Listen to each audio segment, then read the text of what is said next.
One Piece, My Strange Ability. Haiyu calendar year 1503. At this time, there are still 17 years before Luffy goes to sea.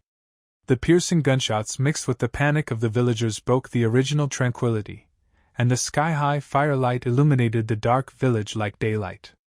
A hideous-looking corpse fell in a pool of blood, with either despair, fear, or anger on his face.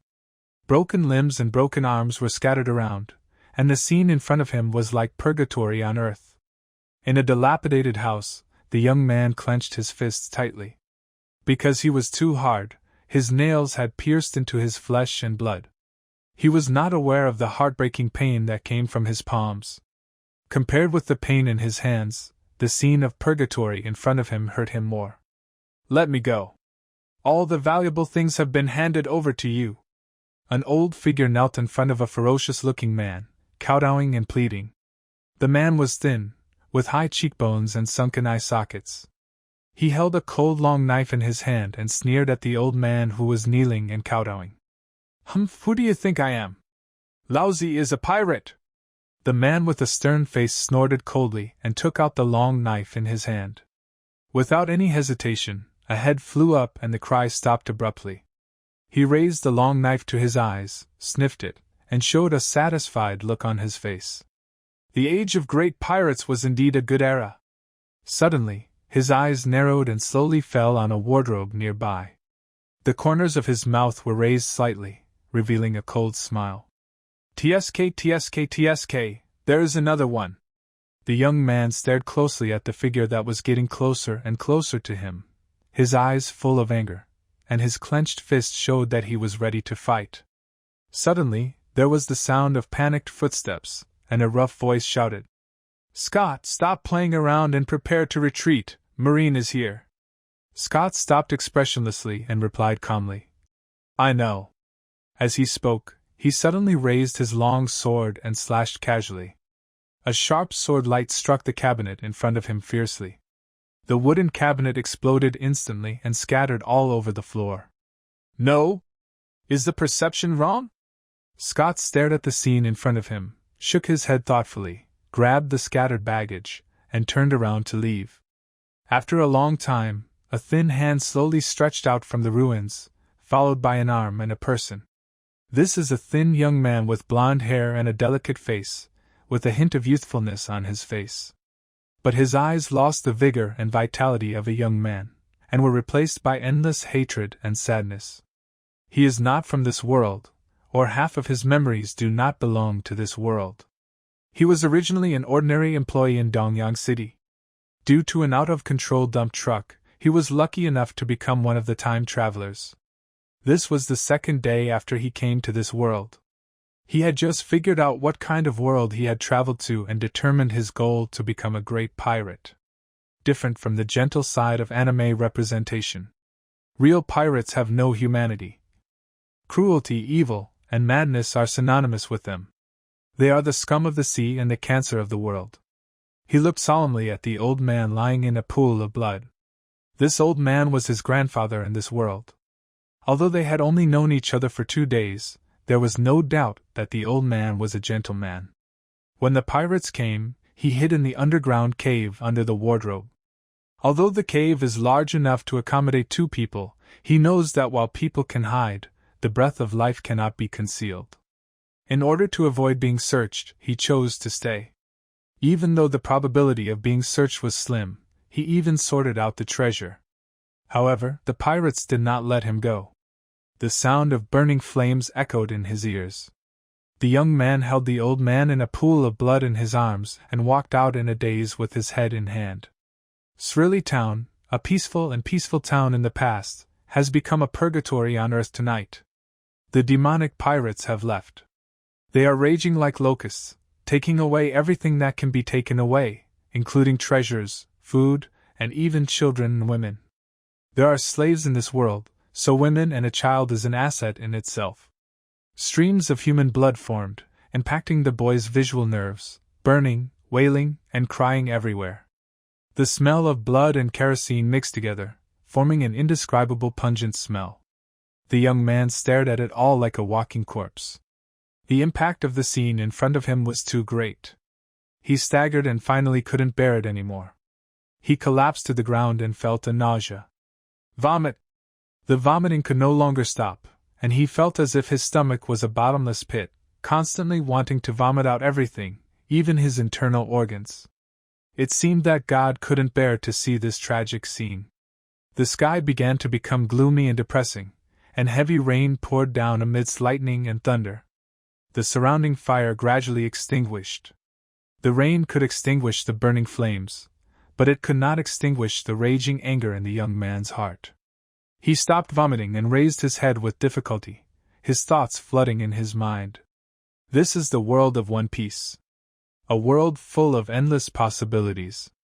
Wuhua 8 Gates Combat Power System, Swordsmanship, Marksmanship, 6 styles. Various races, including the Dantata clan, the Giant clan, the Fishman clan, the Fur clan, the Longhand clan. There are also magical devil fruits, Logia, animal type, Paramecia. Race is innate. Unfortunately, he is just an ordinary human race. Devil fruits are hard to come by, either by luck or wealth. There seems to be only one path in front of him, which is to practice physical skills and swordsmanship. As a child of an ordinary family, there is no doubt that joining Marine will be his only choice. Ding! It is detected that the host has a strong desire, and the reputation system is unlocked. When the reputation reaches the standard, a lottery will be held. Current progress 0 out of 100. System? He was greatly shocked by the welfare of the time travelers, and quickly checked it out. Unlike other 8 Gates systems, the reputation system is very simple, with no novice benefits, and no various stores where you can purchase it. Some are just simple progress bars of 0 out of 100, and other than that there is no response no matter how much you shout. Since this is the first time for host to activate, it needs to consume mental energy to activate. Please prepare host. 10. 9. Wait, I'm not ready yet. He replied anxiously, the place is now devastated. What if the pirates kill a pirate during the activation process? 8. The reputation system continues to count down regardless of the host it wants to stop. The young man stood up with difficulty and looked around, trying to find a relatively safe place. But before he could take a closer look, he felt dizzy. 1. The countdown is over. As the world was spinning, he felt that his soul was being pulled away, his eyes darkened and he fainted. Thinking of this, Karen couldn't help but think of Tina. She has a tall and slender figure, with straight pink hair that is parted to the middle of her waist. She has dark brown pupils and wears red lipstick.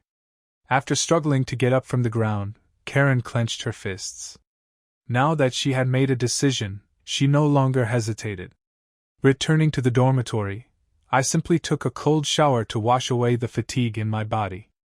Looking up at himself in the mirror, he has short blonde hair and delicate cheeks that look very handsome.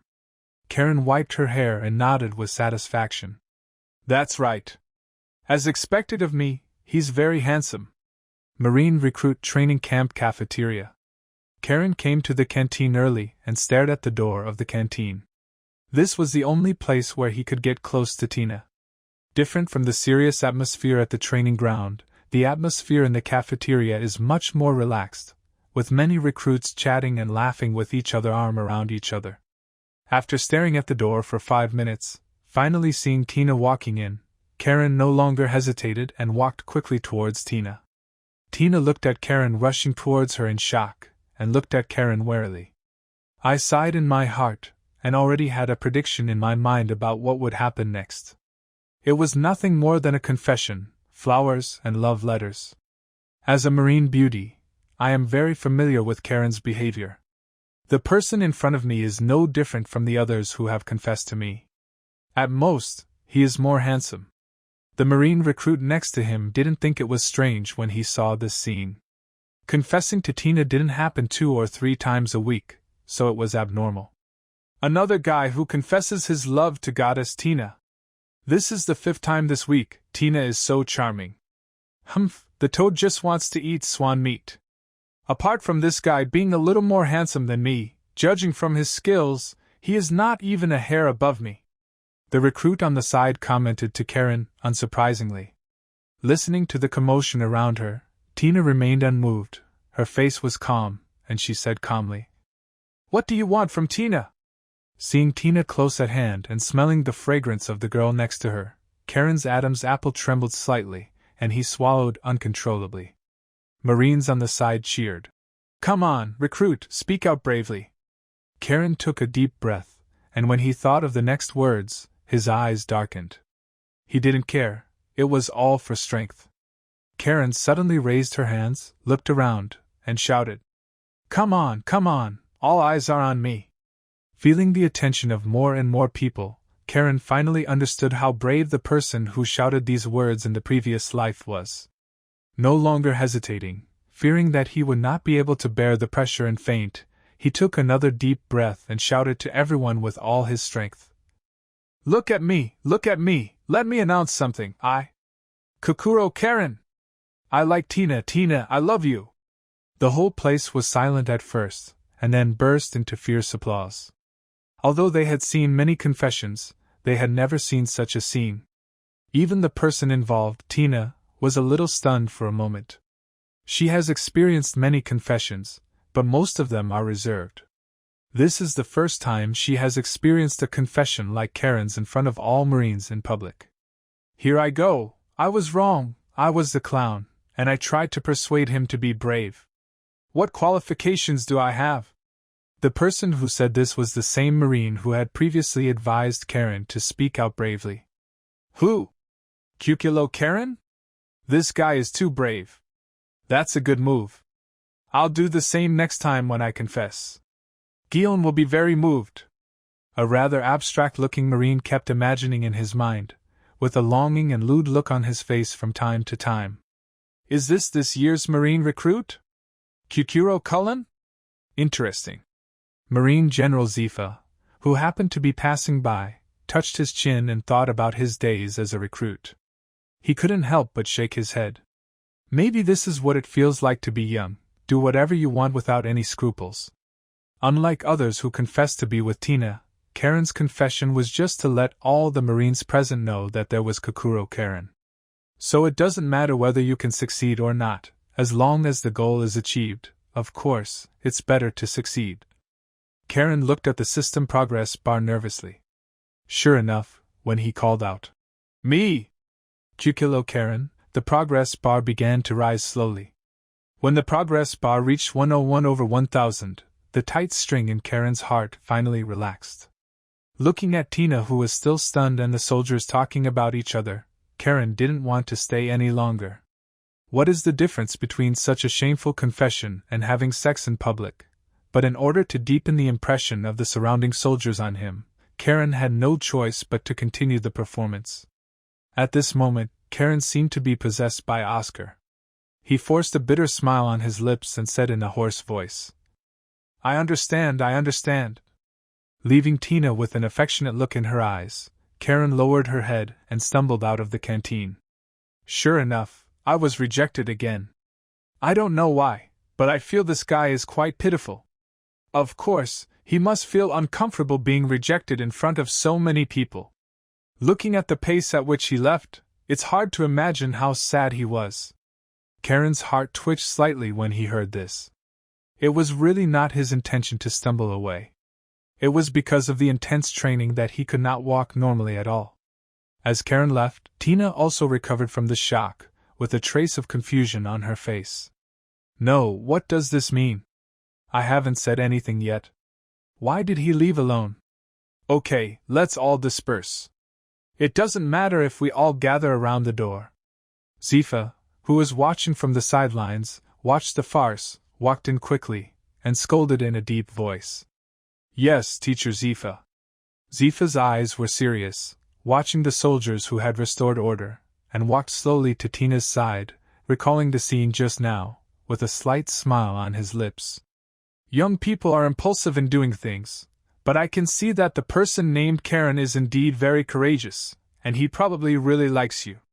When Tina saw Teacher Zifa coming, her cheeks turned red, then she gave a military salute to Teacher Zifa, and then said seriously, Teacher Zifa, Tina has no idea in this regard. Talking about love will affect Tina's training.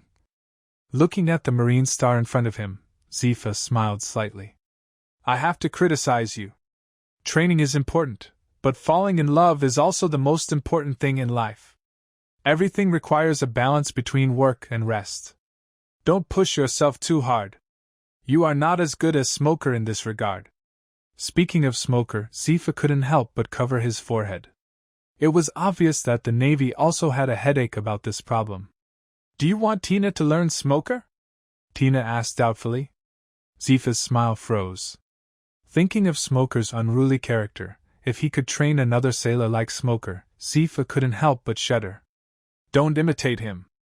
I'm just telling you that besides training, you have other things that are equally important. Forget it, everyone's personality is different. Just do what you like. Zifa waved his hand, leaving Tina with an enigmatic back, turned around and left. A romance? Karen didn't know how he got back to the dormitory. He just felt a voice in his body, constantly urging him to find a place where no one was and find a world where no one knew him and live a good life. Forcibly calming down my shameful heart, I quickly opened the system interface. 432/1000. The little-known toad. Congratulations to host for achieving the goal and winning a lucky draw opportunity. Karen chuckled. Yes, it was a bit embarrassing, but the effect was undoubtedly significant. Not only did it break through 100 points, it even reached 472 points, and it is still growing. When he saw the evaluation given by the system, he instantly felt not in a good mood. If it is a little known, it will be a little known.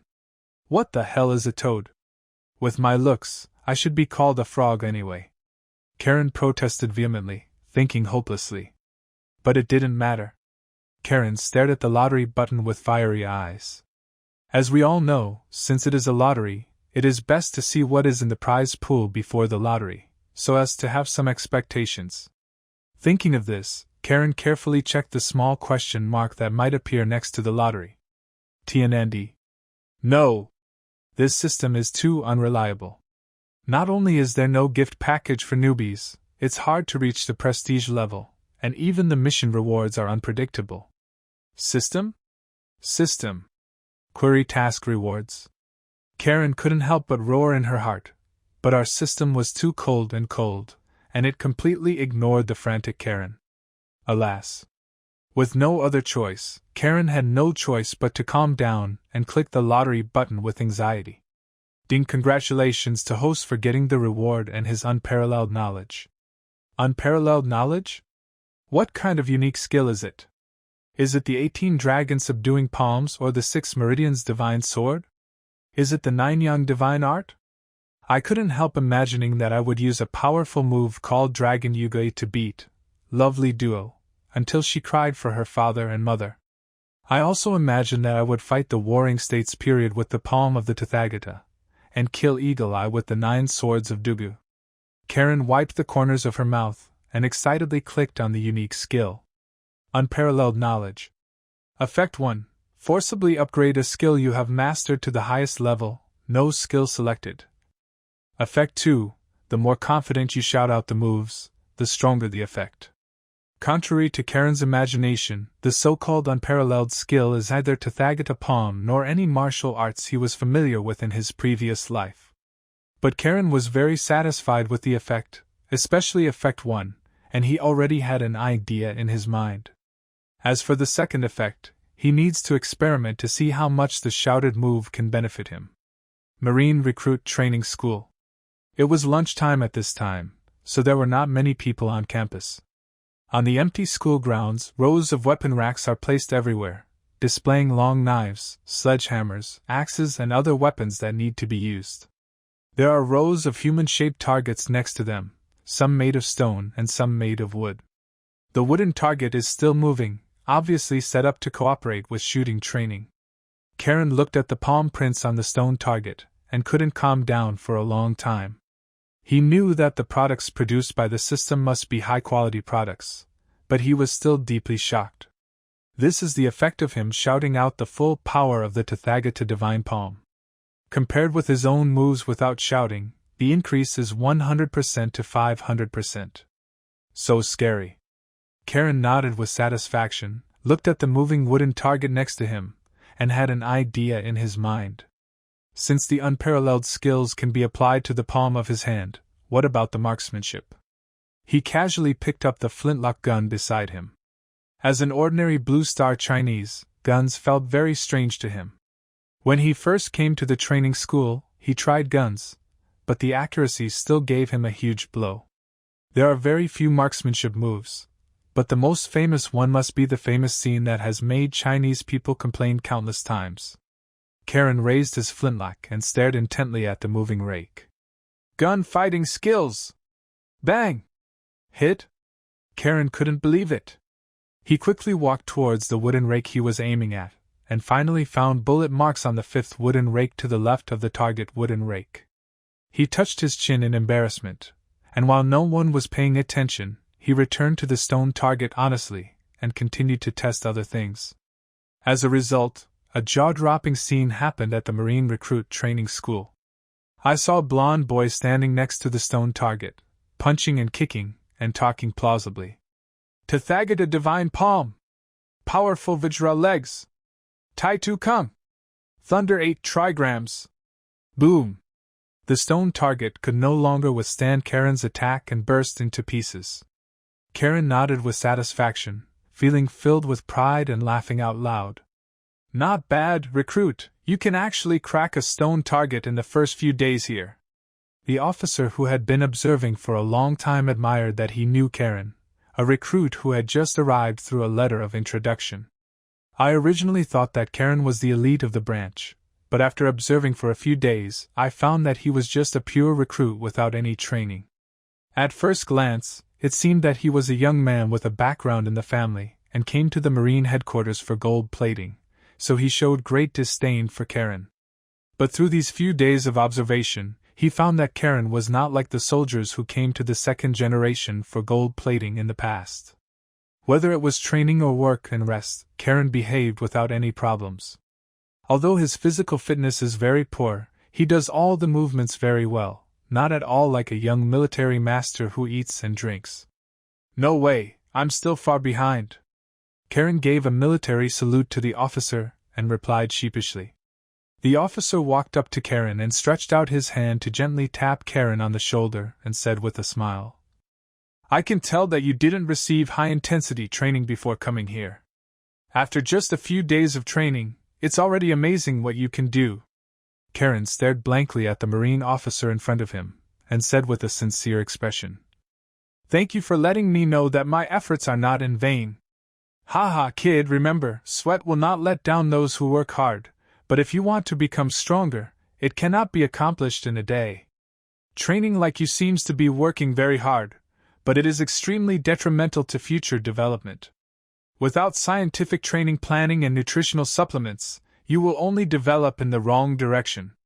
After hearing the officer's words, Karen knew that he was doing it for his own good, so he nodded quickly and said in a deep voice, Understood, sir.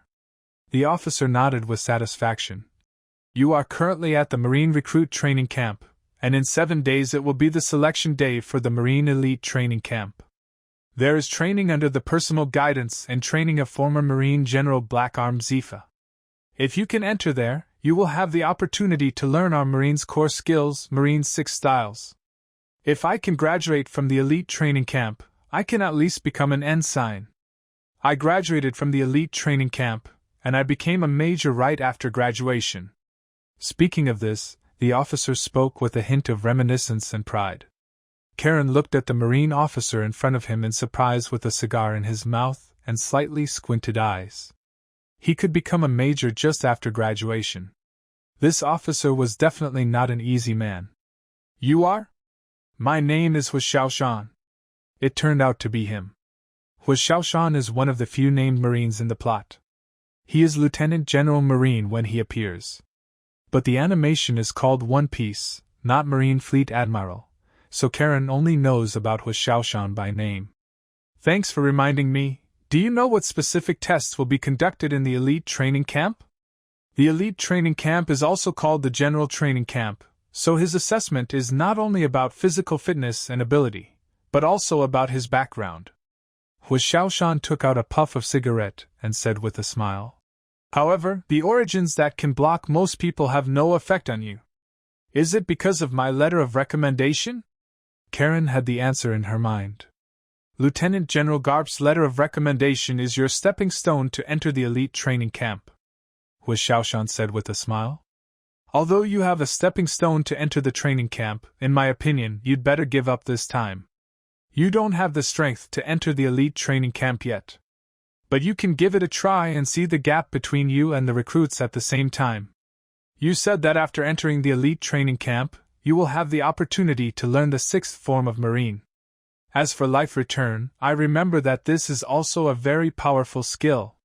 Karen asked aloud. I really underestimate you.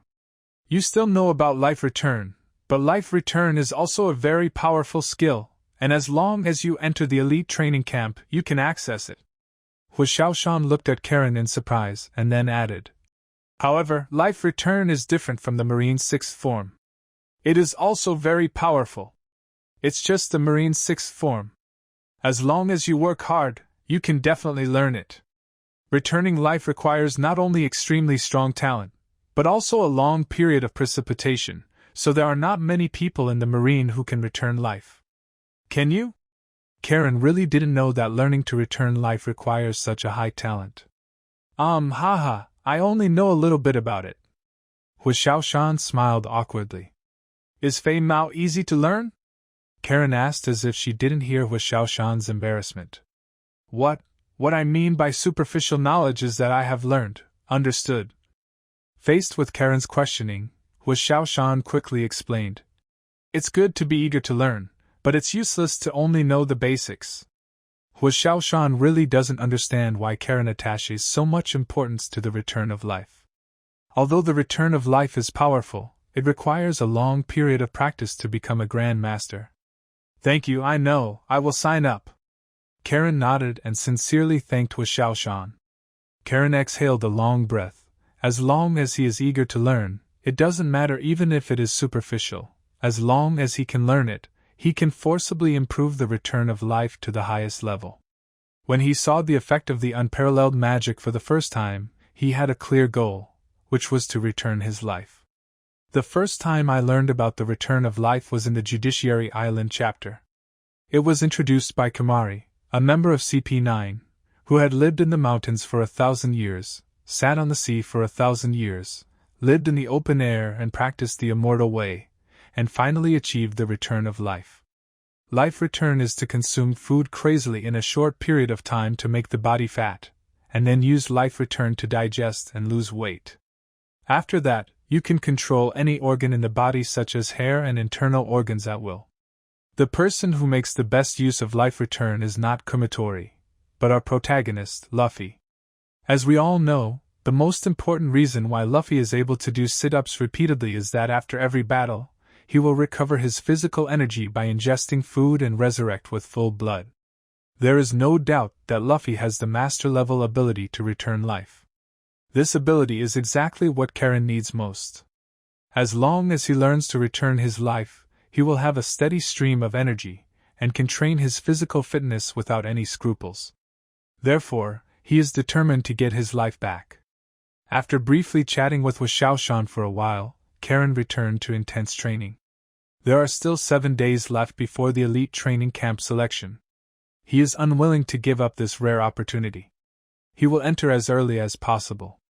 The training lasted until night before Karen stopped and simply went to have dinner. After training for a while, Karen returned to the dormitory to rest. Marine Headquarters, Marine Findwa. Marine Fleet Admiral Office. Are there any impressive applicants for this elite selection?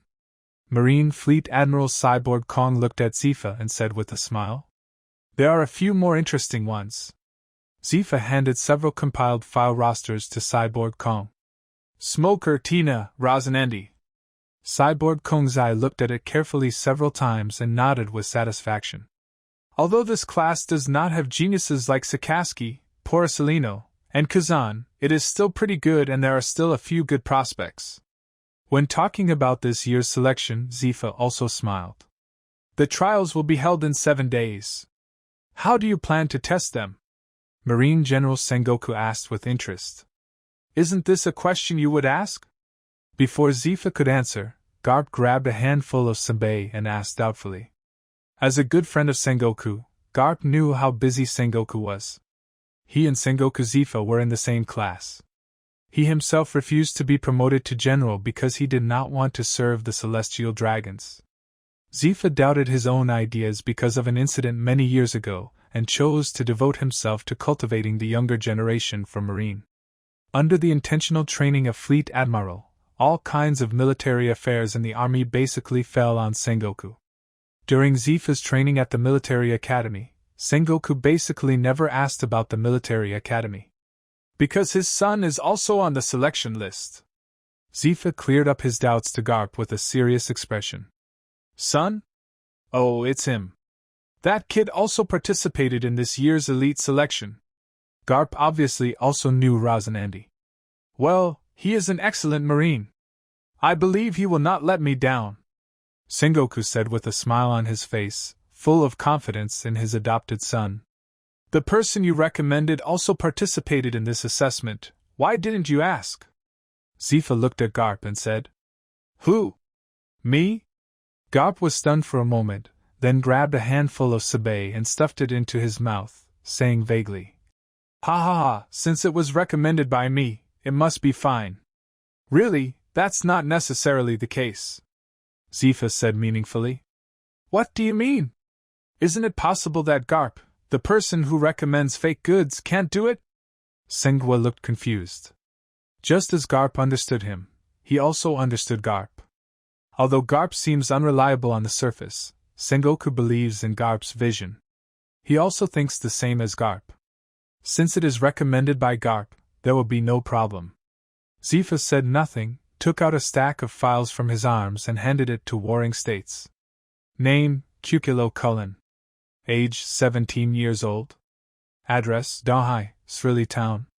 Family background, orphan. Physical fitness, average.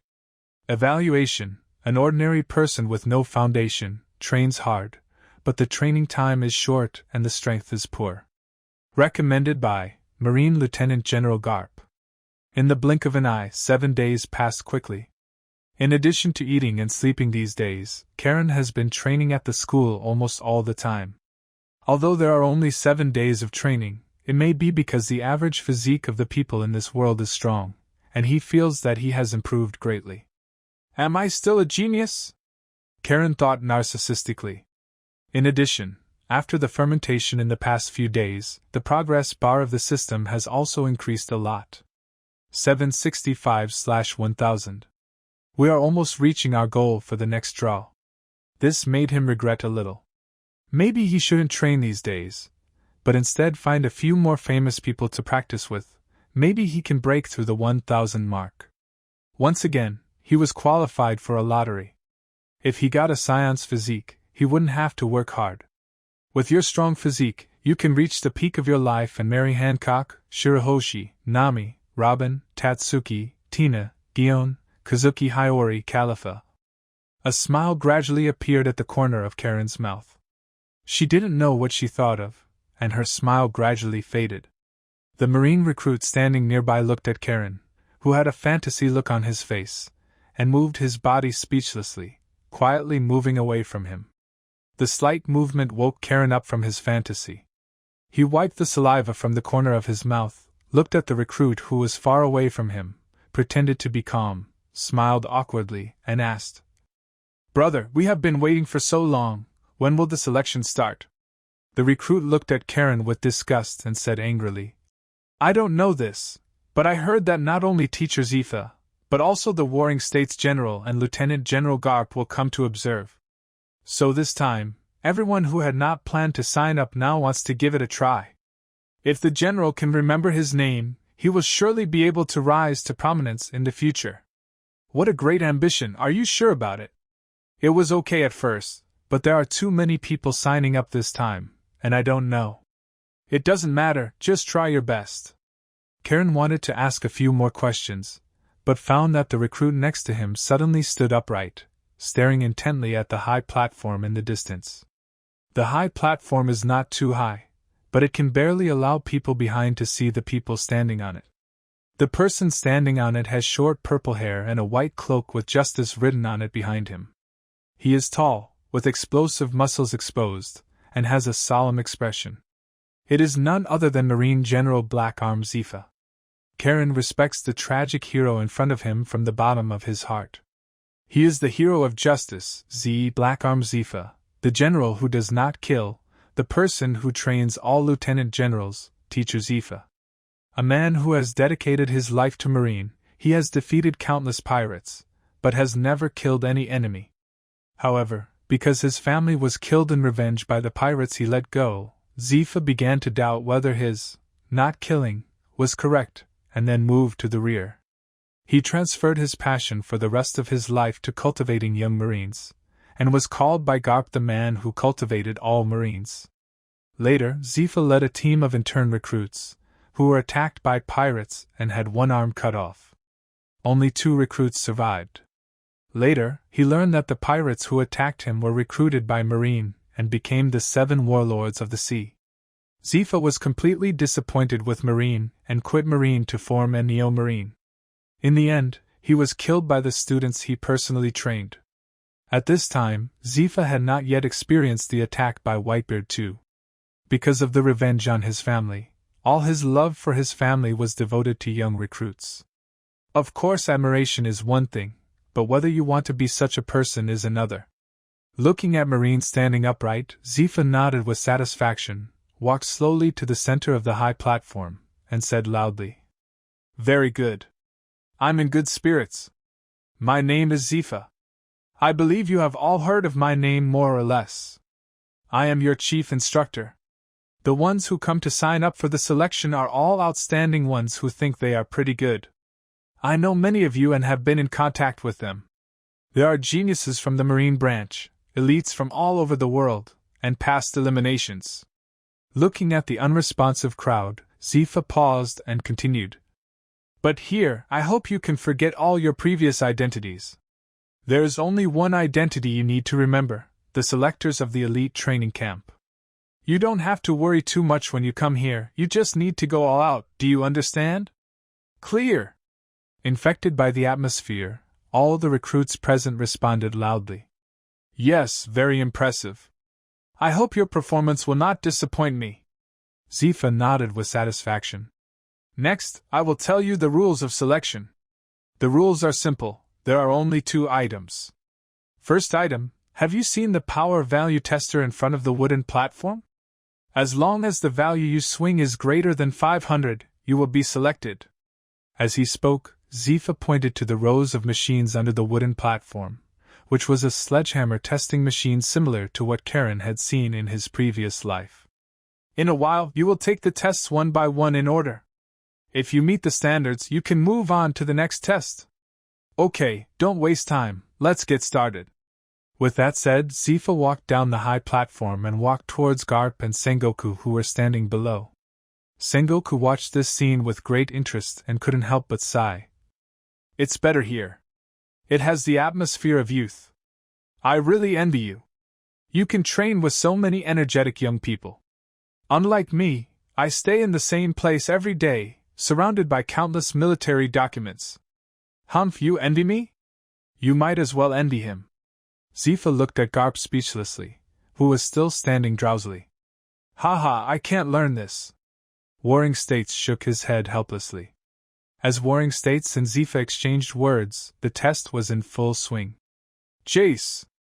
Power value, 367, unqualified. Victor. Power value, 530, qualified. Next, Smoker, shouted the instructor standing nearby. "Is this year's new star?" Sengwa looked at Smoker curiously. "Yeah." Zephyr also looked at Smoker, also very interested in his power value. Instructor kindly reminded. "Just hit the machine as hard as you can. You have 2 chances." "Humph, that's verbose." Smoker geared up. "Drink. 786. Qualified, congratulations." "Wait a minute, didn't you say you have 2 chances?" Smoker spat, moved his wrist, took a deep breath, and attacked with all his strength. Drink! 827! Hey, you passed the test, congratulations! Smoker took the qualification medal from instructor and turned to leave without looking back. The 827 power points attracted the attention of the recruits present. In the face of most people who could only hit around 300 power points, Smoker's strength was staggering. The recruit standing next to Karen looked at Smoker with admiration and murmured softly, "As expected of this year's recruiting leader, my strength is not simple. It will be great if I can play at such a high level." Karen looked at Smoker thoughtfully. Although Smoker is basically a soy sauce in the later stage, as the first character to appear in Logia in the plot, he still exerts a strong sense of oppression on Luffy. But I believe that as long as I can learn to return my life, my future achievements will definitely be higher than his. But the most important thing right now is to pass this test. It's really a thorn in the side, Warring States said, holding a file. If you're not afraid of being stabbed in the head, you're afraid of being incompetent. Zifa was noncommittal. How old was Sakaski back then? Warring States asked. You are so confused, there was no such thing back then. Zifa mocked. Warring States laughed, and turned his attention to the test machine again. The test continued. Steinbeck. Power value, 538 qualified. Ross Nandi. Dow power value, 766 qualified. How is it? Are you relieved now? Zifa glanced at Warring States, who looked calm and calm. Haha, there is nothing to worry about. I believe you will be able to do it. Warring States stroked the lamb beside him. His expression could not hide his excitement. Zifa looked at Warring States in a funny way, and suddenly felt envious of him. Warring States had someone he was looking forward to, but what about himself? If my child grows up, he will probably be as old as him. What are you thinking about? Although I have no family, all the Marines here are my family. The sad mood only lasted for a breath, and Zifa woke up from his memories. He was such a person who never showed his fragile side. Next, Kukilo Cullen. I don't know why, everyone else calls me by my first name, but only Karen is called by my first and last name. Hearing this familiar name, Zifa turned his attention to the test again. Sengoku glanced at Garp, who was concentrating with his eyes closed, and then looked at Karen, who was walking forward. Short blonde hair, handsome facial features, and a tall and straight figure. When he saw him for the first time, Warring States had to admit that Karen was very good-looking and energetic. But he also believed that Garp would not recommend Karen because of his good looks, so Karen must have something special about him, but he hasn't noticed it yet. At the same time, he also discovered that not only was he staring at Karen, but the moment he heard Karen's name, many recruit instructors were staring at Karen. It seems that my guess is good. This little guy is very famous in the recruiting camp. He is Kukilo Cullen, the recruit who bravely confessed his love in the cafeteria. Yes, I heard that after his confession was rejected, he wouldn't even be able to leave. The soldiers who heard Karen's name talked a lot. They had only heard of Karen's deeds, but had never seen Karen himself.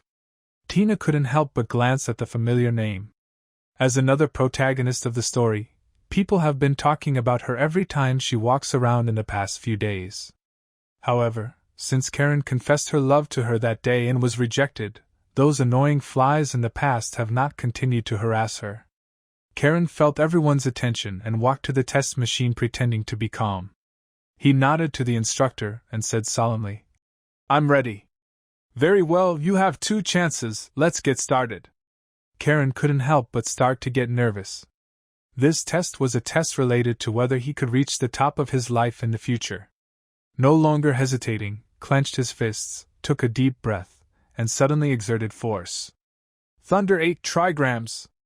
Pfft, Warring States, who was still drinking tea comfortably, couldn't hold it back anymore. What did he hear? Thunder 8 trigrams? Isn't this Kaido's famous stunt? Could this guy be Kaido's disciple? Is he the mole planted by Kaido and Marine?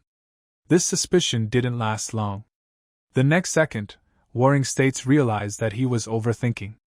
Power value 467, unqualified. Are you kidding me? Kaido's Thunder 8 trigrams only has so much power. If Kaido finds out. Ha, interesting. Warring States couldn't help laughing. Zifa couldn't help but lower his head and hold his forehead, suppressing a smile. The name is very loud, but it's a pity that the training was too short. Ever since he accidentally saw Karen's declaration of independence that day, he couldn't help but go back and retrieve Karen's information. So he clearly understood that Karen was just a pure rookie who had been trained for less than a month. There was nothing special except that he was recommended by Garp. This guy is pretty good. He can achieve such a high level of power after just a few days of training. He has great potential. Indeed, it is indeed recommended by Garp, but this selection is indeed too early for him. The Warring States period returned to its original calmness, and said with emotion, Power value 467, unqualified. Do you want to continue? Instructor reminded. Well, I'll try again. Karen's eyes were calm, but he was unwilling to give up. If he moved his wrist, he would have another chance. Staring at the test machine, he calmed down a little, took a deep breath, let his energy sink into his dantian, suddenly exerted his strength, and shouted, God avoids! Pfft. As expected, it was Sengoku again. The corners of his mouth twitched slightly. Just now it was Kaido's thundering 8 trigrams, and now there is another One Piece Roger's divine avoidance. He doesn't know how many surprises this recruit has. What? Roger is coming? Garp, who had been sleeping, opened his eyes at some point and looked around to find Roger. Idiot! Roger has been dead a long time ago. Zifa looked at the excited Garp speechlessly. Fart! I just heard someone shouting God's avoidance. Garp glared at Zifa and looked around him warily. Power value 512 qualified. The cold sound of the machine came belatedly. It was successful. Karen breathed a sigh of relief and raised his hand to the instructor. Before the instructor handed over the certificate of medal passed by the representative to Karen, Karen's eyes only felt dazzled, and Garp suddenly appeared in front of Karen's eyes. If I heard correctly, the divine refuge came from this place. Garp stared at Karen. Although he was asking, he was very sure that it was the young man in front of him who shouted Shinyu. Karen screamed inwardly and then remembered that Garp was also present. Although Garp was a Marine, his relationship with One Piece Roger was quite complicated. Rather than saying they are enemies, it would be more accurate to say they are enemies who appreciate each other. Even Roger's chosen orphan before his death was Garp. I shouted. Karen had to admit. You know Roger? I don't know. Then why do you avoid it? I just think this name is very domineering. I chose it randomly. Of course Karen would not say that she knew Roger. You know, no matter how much Garp admires Roger, Garp has never forgotten his identity. He is a Marine. One Piece after Roger's death, everyone who knew him suffered a reckoning. Domineering? You shouted randomly? Garp looked at Karen suspiciously. Yes, isn't it very domineering to have a move that even gods avoid? Hockey is domineering, but when you shout it from your mouth, it feels a bit insulting to this move. Garp glanced at the value on the test machine, 512. Asshole! Why do you have so much power with such a domineering move? Garp was furious and slapped the machine casually. Boom! Power value 9,000 qualified. The whole place was silent. Although they had known about Garp's terror, when the 9,000 power value was clearly displayed in front of everyone took a breath. So scary. You know, this is just a casual shot from Garp. Karen looked at this scene dumbfounded and thought to himself, he is indeed a person who can force One Piece to flee several times. Garp! Bastard! Do you want to ruin this selection?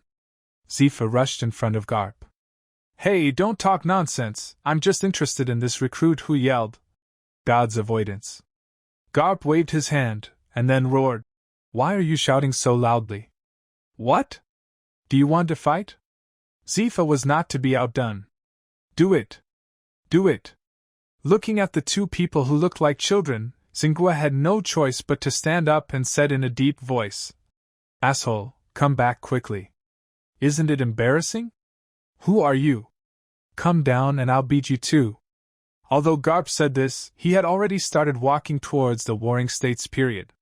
Huh. Okay, let's continue, Zifa said in a deep voice. Who is that? You can actually let Lieutenant General Garp and Teacher Zifa go there in person. The Marine recruit standing behind didn't know what happened. You don't even know him? This is a ruthless man who confessed his love in front of Teacher Zifa and many soldiers. Soldiers who knew Karen began to educate those who were interested in him. It turned out to be the guy who confessed his love in front of Teacher Zifa. What? The ruthless person who confessed his love to Teacher Zifa? Ding! Congratulations to host for achieving the goal. You will get a chance to draw a lottery. Karen looked at Garp and Zifa walking away with a blank look on his face, and suddenly a voice came from his mind. Does this meet the standard?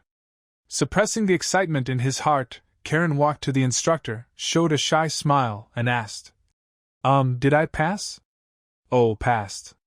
Here, this is your passing medal. You can move freely now. Wait until the afternoon for the second assessment. As long as you can complete it, you can enter the elite training camp.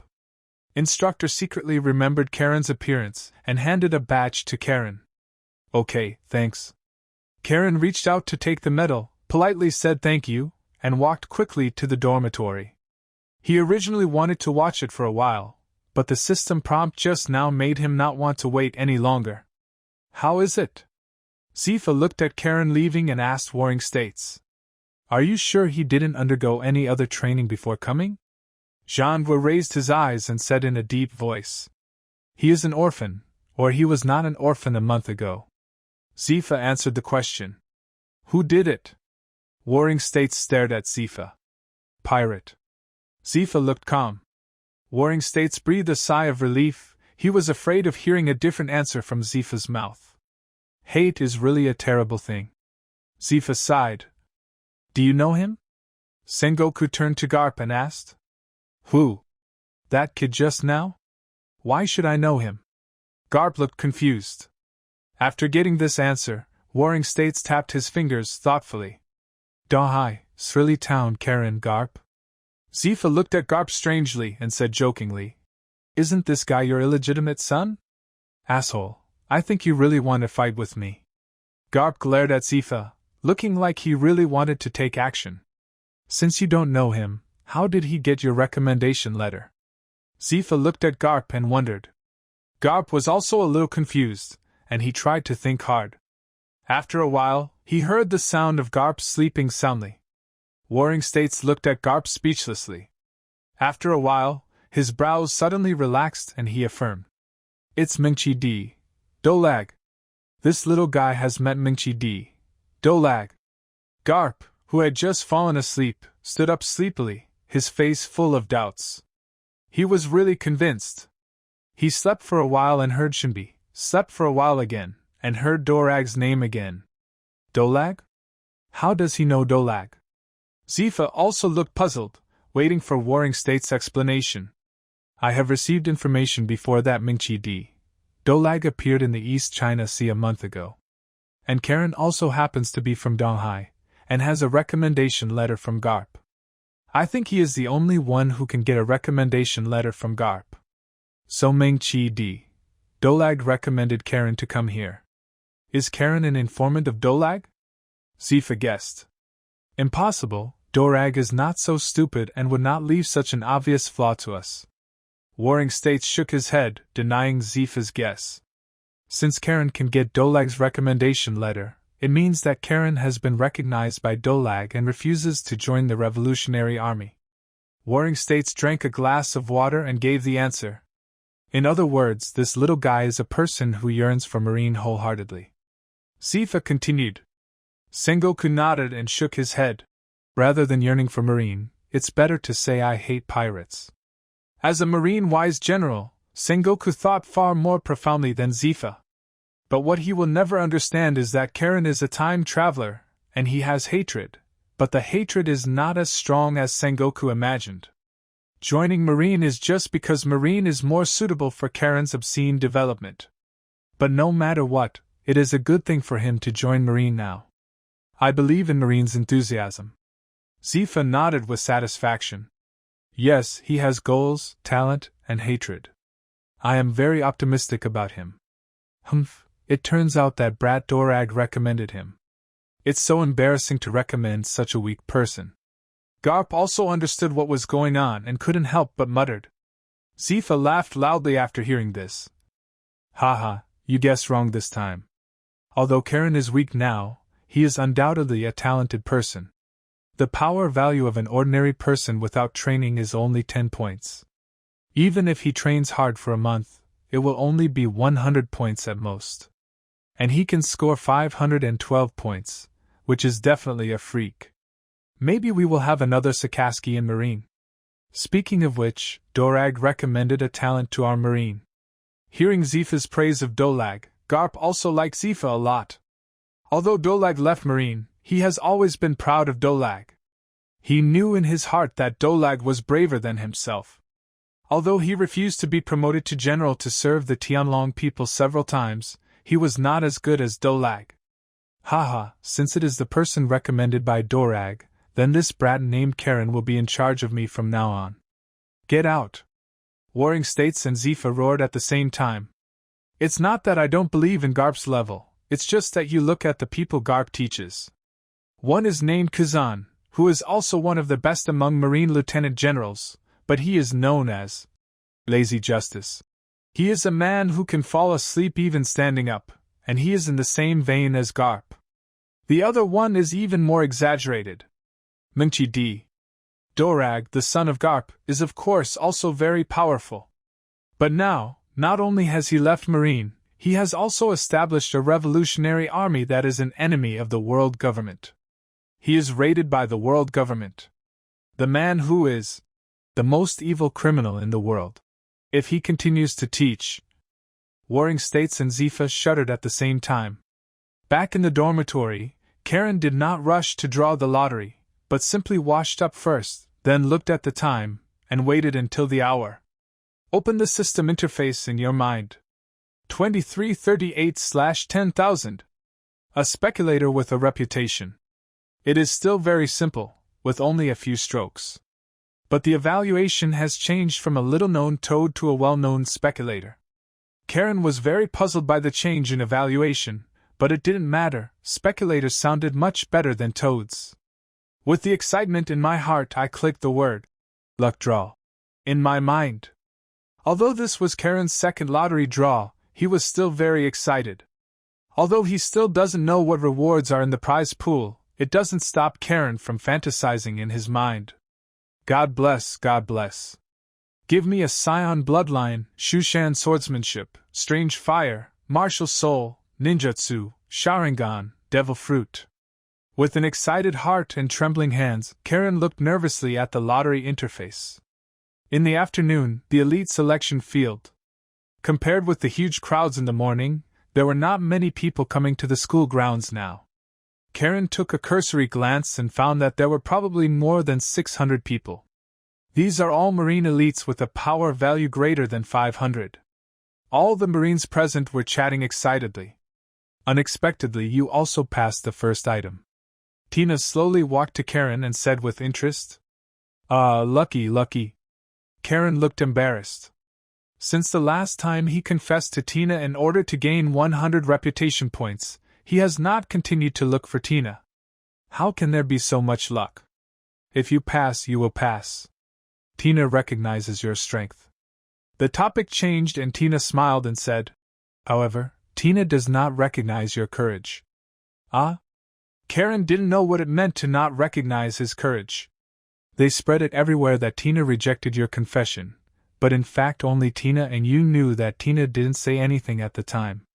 Tina crossed her arms and her smile gradually cooled. Well, that's it.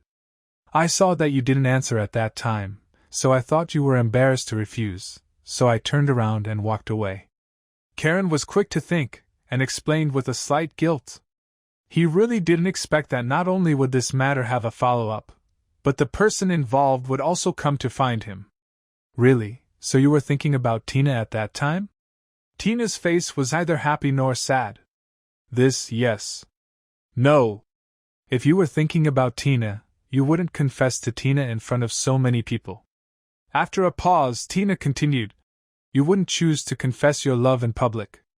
Karen understood what she meant.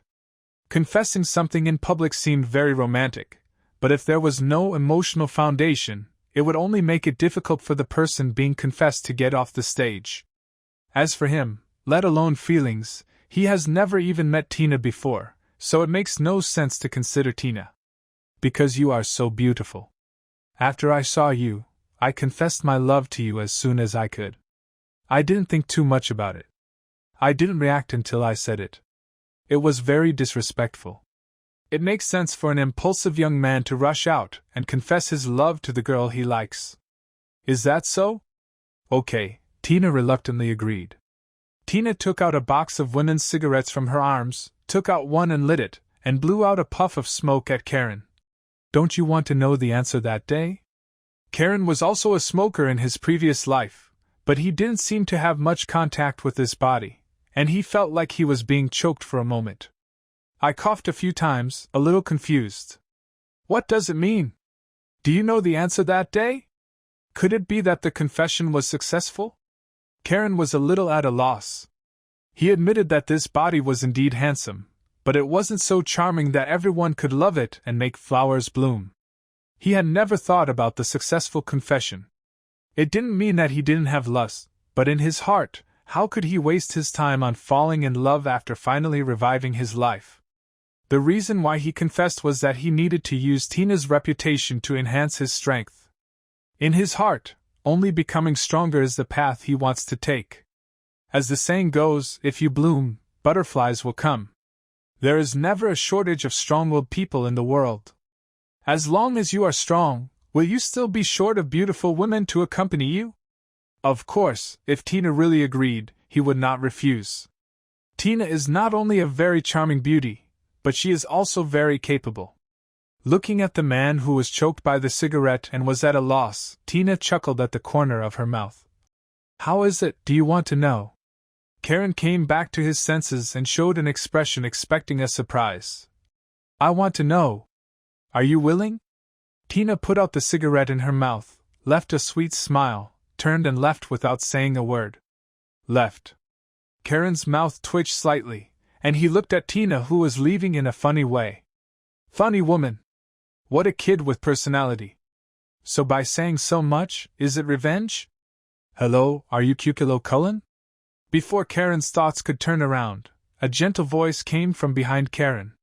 Karen turned around and saw a tall, thin man with yellow hair and a gentle smile greeting him. The person coming was very tall, and Karen had to look up to see him clearly. With just one glance, Karen recognized the identity of the person coming. Don Quixote Rocinante was originally a celestial dragon, but he and his family later voluntarily gave up their identity as a celestial dragon. He saw Doflamingo, his older brother, kill his father with his own hands, and then fled and was adopted by Marine General Sengoku as his adopted son. In the subsequent plot, undercover Doflamingo serves as a cadre and collects evidence against Doflamingo for Marine. The ending of the story is also full of tragedy. In order to save Luo, Rosanna not only betrayed the pirates, but also betrayed Marine. Hello, who are you? Karen asked calmly. My name is Rocinante, and I am also a recruit selected in this selection. Rocinante said. Oh, what's the matter with you? Karen said curiously. It's okay, I just heard about your deeds and am curious about you. Karen's mouth twitched slightly. She didn't expect that her simple confession would attract so many people's attention. Also, I heard that you came here recently? Rosinante asked. Yes, I've only been here 2 weeks. Karen said truthfully. Since you just came here, you probably don't have many friends. Rosinante guessed, then looked around and explained. I see that they are all in groups of 2 or 3. You are the only one who is alone. I don't have many friends, so I wanted to get to know you. Oh, that's it, thank you. Karen understood clearly in her heart. It turned out that she was looking for him because she was too lonely, and wanted to bring him to integrate with the Marine group. What a gentle person! Karen smiled slightly at Rosanandi's kindness and stretched out her hand. Hello, my name is Kukilo Cullen, nice to meet you. Marine Headquarters, Marine Findwa. Elite Selection School. It was almost noon now, and the sun was beating down hard, like a great fireball, making the ground smoke. Karen didn't do anything, just standing here, already sweating profusely. Ta-ta-ta. A burst of neat footsteps came from far and near, and penetrated into the ears of every recruit. Soon, the originally noisy school grounds became quiet. Everyone stood up straight and stared straight ahead. I saw a neat and majestic group of Marine officers walking in front of the school grounds. Walking at the front was none other than the chief instructor of the Marine Recruit Training Camp, Black Wrist Zifa. Among the instructors, Karen immediately saw Hu Xiaoshan, who had spoken to him before, and he was also there. Not only the instructor, but behind the instructor there were rows of medical soldiers holding stretchers looking at the recruits solemnly. Very good, there are many more people who have passed the selection this year than in previous years, but... Zifa looked around the recruit, nodded with satisfaction, and then paused. But there are too many people. There are a total of 612 of you here, and we only accept 300 people for this selection. So, what will happen next is a test phase and a phase out until 300 people are retained. Ah? How could this happen? The second test was so cruel. More than half of them were eliminated directly. Oh, there is no way. After all, there are more people who passed the selection this time. It is said that in previous years, only more than 200 people were accepted. As soon as Zifa finished speaking, the recruits in the school field began to whisper. Some of them looked calm, and they were obviously very confident in their own abilities. Some were downcast and looked depressed. Karen was also shocked by the cruelty of this selection. His ability to pass the first selection was due to the bonus of his unparalleled skills. I have no confidence in this second selection either. For a while, I felt a little discouraged and at a loss. The moment he had this idea, Karen warned herself in her heart. It's just a test. If you can succeed, just try your best. Even if you fail this time, it's a big deal and you can try again next time. Quiet. I know it's hard for some of you to accept, but it's the truth. Zifa roared angrily and suppressed the turbulent recruit. He looked seriously and continued. The next selection is very simple. It is running around the school field. As for how many laps to run, Zifa paused and showed a cold smile. Then it depends on the comrades around you. If you can't hold on, you can give up. But it's important to note that I'm talking about running, not walking, so it won't work if the speed is too slow. In other words, when there are only 300 people who give up, the 300 people who persist will be considered qualified.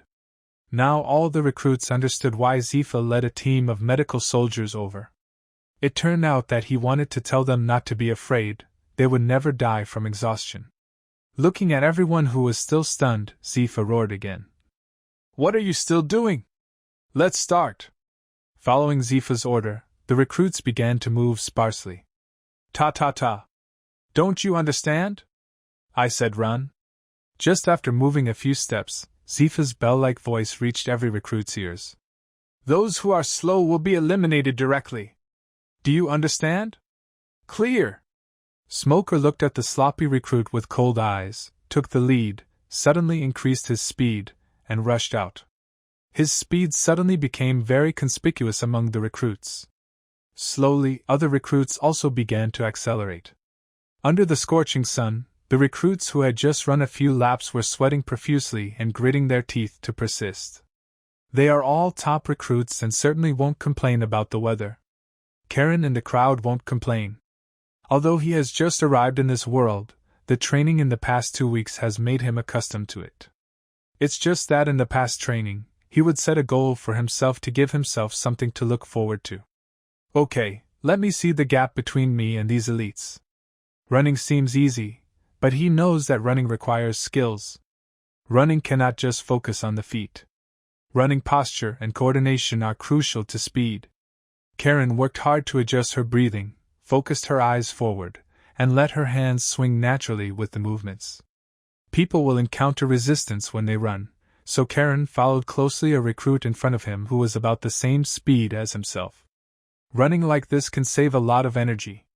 Karen didn't remember how many laps he ran, and he didn't know how many people chose to give up. He only felt that his footsteps became heavier and his breathing began to become disordered. Gradually, a voice in Karen's heart kept urging him. Forget it, that's it, give up. You have only been training for a few days and you are already doing very well. Even if you fail this time, you will still have a chance next time. Just when he had the idea of giving up, Karen shook his head subconsciously. No, he couldn't give up. Giving up is easy, but giving up is addictive. If he gives up this time, will he have to give up again next time he encounters this kind of situation? Oh, it would be great if I could do Qigong, Karen muttered, and suddenly he had an idea in his heart. Wait a minute, I think I really know how to do this. Since the unique skill can bless the hands, what about the legs? To understand this, Karen just wanted to give herself a mouthful. Damn it, why did I just remember such a simple truth? No more hesitation. He whispered in his mouth. Lingbo Weibu. Then, Karen suddenly felt that his feet seemed to become a lot lighter. Really works? Although it was only a little lighter, Karen still felt it. Sure enough, God is really helping me. Karen was ecstatic in her heart. She raised her head and looked around, only to find that there were not many people who gave up. Everyone was running quietly. Also, if they have the idea of giving up, they will not become the best recruiters. Except for a few people who are very confident in their own strength, most of them are like Karen, who find a few people with the same speed as themselves and form small groups to run silently. Running next to Karen was Rocinante, who had a strength score of 766 during the strength test. Among all the elite recruits, he is definitely considered the elite among the elite. Somehow, instead of running away from the group like Smoker, he chose to move forward silently in the group. After running for so long, his breathing was still very steady. At this time, he was looking forward, his eyes a little vacant, and he didn't know what he was thinking. It was at this time that he suddenly heard Karen next to him seeming to be mumbling something, so he turned his head curiously and said, What? What did you say? Karen raised his head. He didn't expect that he would be discovered despite being so quiet. Feeling the lightness of his footsteps, his face darkened. Now that he had been discovered, he would no longer hide it. He gritted his teeth and said, I originally planned to get along with you as an ordinary person, but I stopped pretending. I'm going to show off my cards. What? Rosinante picked his ears, but he couldn't hear something clearly. Karen smiled contemptuously and shouted, 9 heavens thunder kicks with 2 feet! The sudden voice caused the Marine soldiers to look sideways. The Marines next to Karen trembled and their breathing was somewhat disordered. What are you doing? Rosinante was also frightened by this voice and asked stammeringly. Haha, I'm sorry. This is my habit. When I run, I like to shout cheers twice. Karen scratched his head and smiled awkwardly. He couldn't help it. One of the requirements of the unique skill was to shout it loudly. Oh, okay, come on. Rocinante suddenly understood and gave Karen a thumbs up.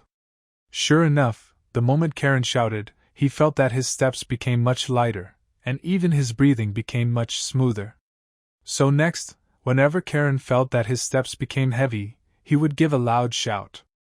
Konoha Whirlwind. Lingbo Weibu. 9 heavens thunder kicks with 2 feet.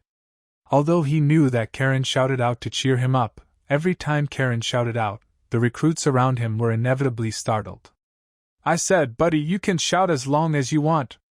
Can you please keep your voice down?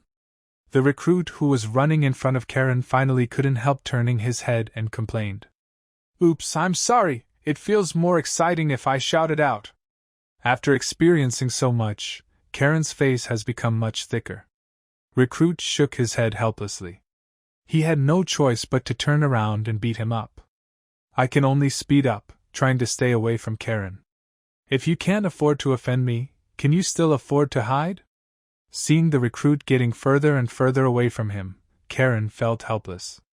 He could only find another target and find a recruit who was at the same pace as him to follow closely. Gradually, a strange thing happened on the campus. Whenever Karen shouted a slogan, the recruits next to him would speed up and move away from him in a tacit understanding. When everyone speeds up, the original normal speed becomes slow. So, everyone mustered up their energy and ran as hard as they could. After changing several people in a row, Karen once again met the recruit who followed him at the beginning. "Hey, what a coincidence! I meet you again," Karen said with a smile. Recruit turned his head desperately and accelerated again. Karen seemed to have spotted him. He smiled, he chased him, he ran away, he couldn't escape. This guy is interesting. Zifa also noticed Karen's strange behavior and nodded thoughtfully. Why is it interesting? Instructor, who was standing next to Zifa, didn't know why. He also noticed Karen's behavior, but didn't find anything wrong. Zifa lit a cigar, looked at Hu Xiaoshan, who was also thoughtful, and asked, "You can see it too, please tell me." Hu Xiaoshan nodded sheepishly and said slowly, "I have observed him for a long time and found that his shouting is not meaningless. Every time he shouts, his condition will recover a little." Zifa nodded with satisfaction and said happily, "Yes, it is indeed the case. Could he be a devil fruit user?" Instructor, standing next to Zifa, speculated. In this sea, there are various devil fruits, and their users have all kinds of strange abilities. It's possible. I remember that there is a devil fruit in the Devil Fruit Illustrated book that does have such an effect. Hu Xiaoshan recalled, touching his beard. You are talking about the encourage fruit. Zifa also knew about devil fruit, and then he shook his head and denied. But it shouldn't be the encourage fruit. I remember that this fruit has been eaten by others. He had seen the effect of the encouragement fruit. Although the encouragement fruit was paramecia, the effect it brought to the army was no less than logia. Encouraging fruits can arouse the power hidden in people's hearts by waving flags and shouting, so that the inspired people will have a continuous flow of power. This power's blessing to the army is very terrifying. Probably not, if it is true. Zifa shook his head and looked back at the school grounds. As time went by, some people began to be unable to hold on. When the first person shouted to give up, a string that was tight in everyone's hearts also loosened. This is often the case. When the people around you are persevering, you can persevere. But when the people around you choose to give up, you will feel that it doesn't matter. Anyway, I'm not the first, so I'm not the worst. This is what many people think.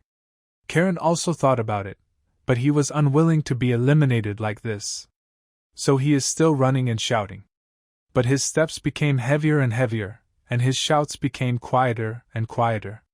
He only felt that his throat was burning, and the scorching heat wave was like a knife cutting through his throat, making him unable to shout.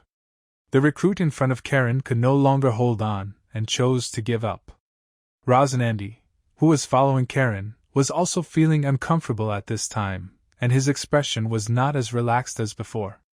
Even Smoker, who had been running in front, slowed down a lot.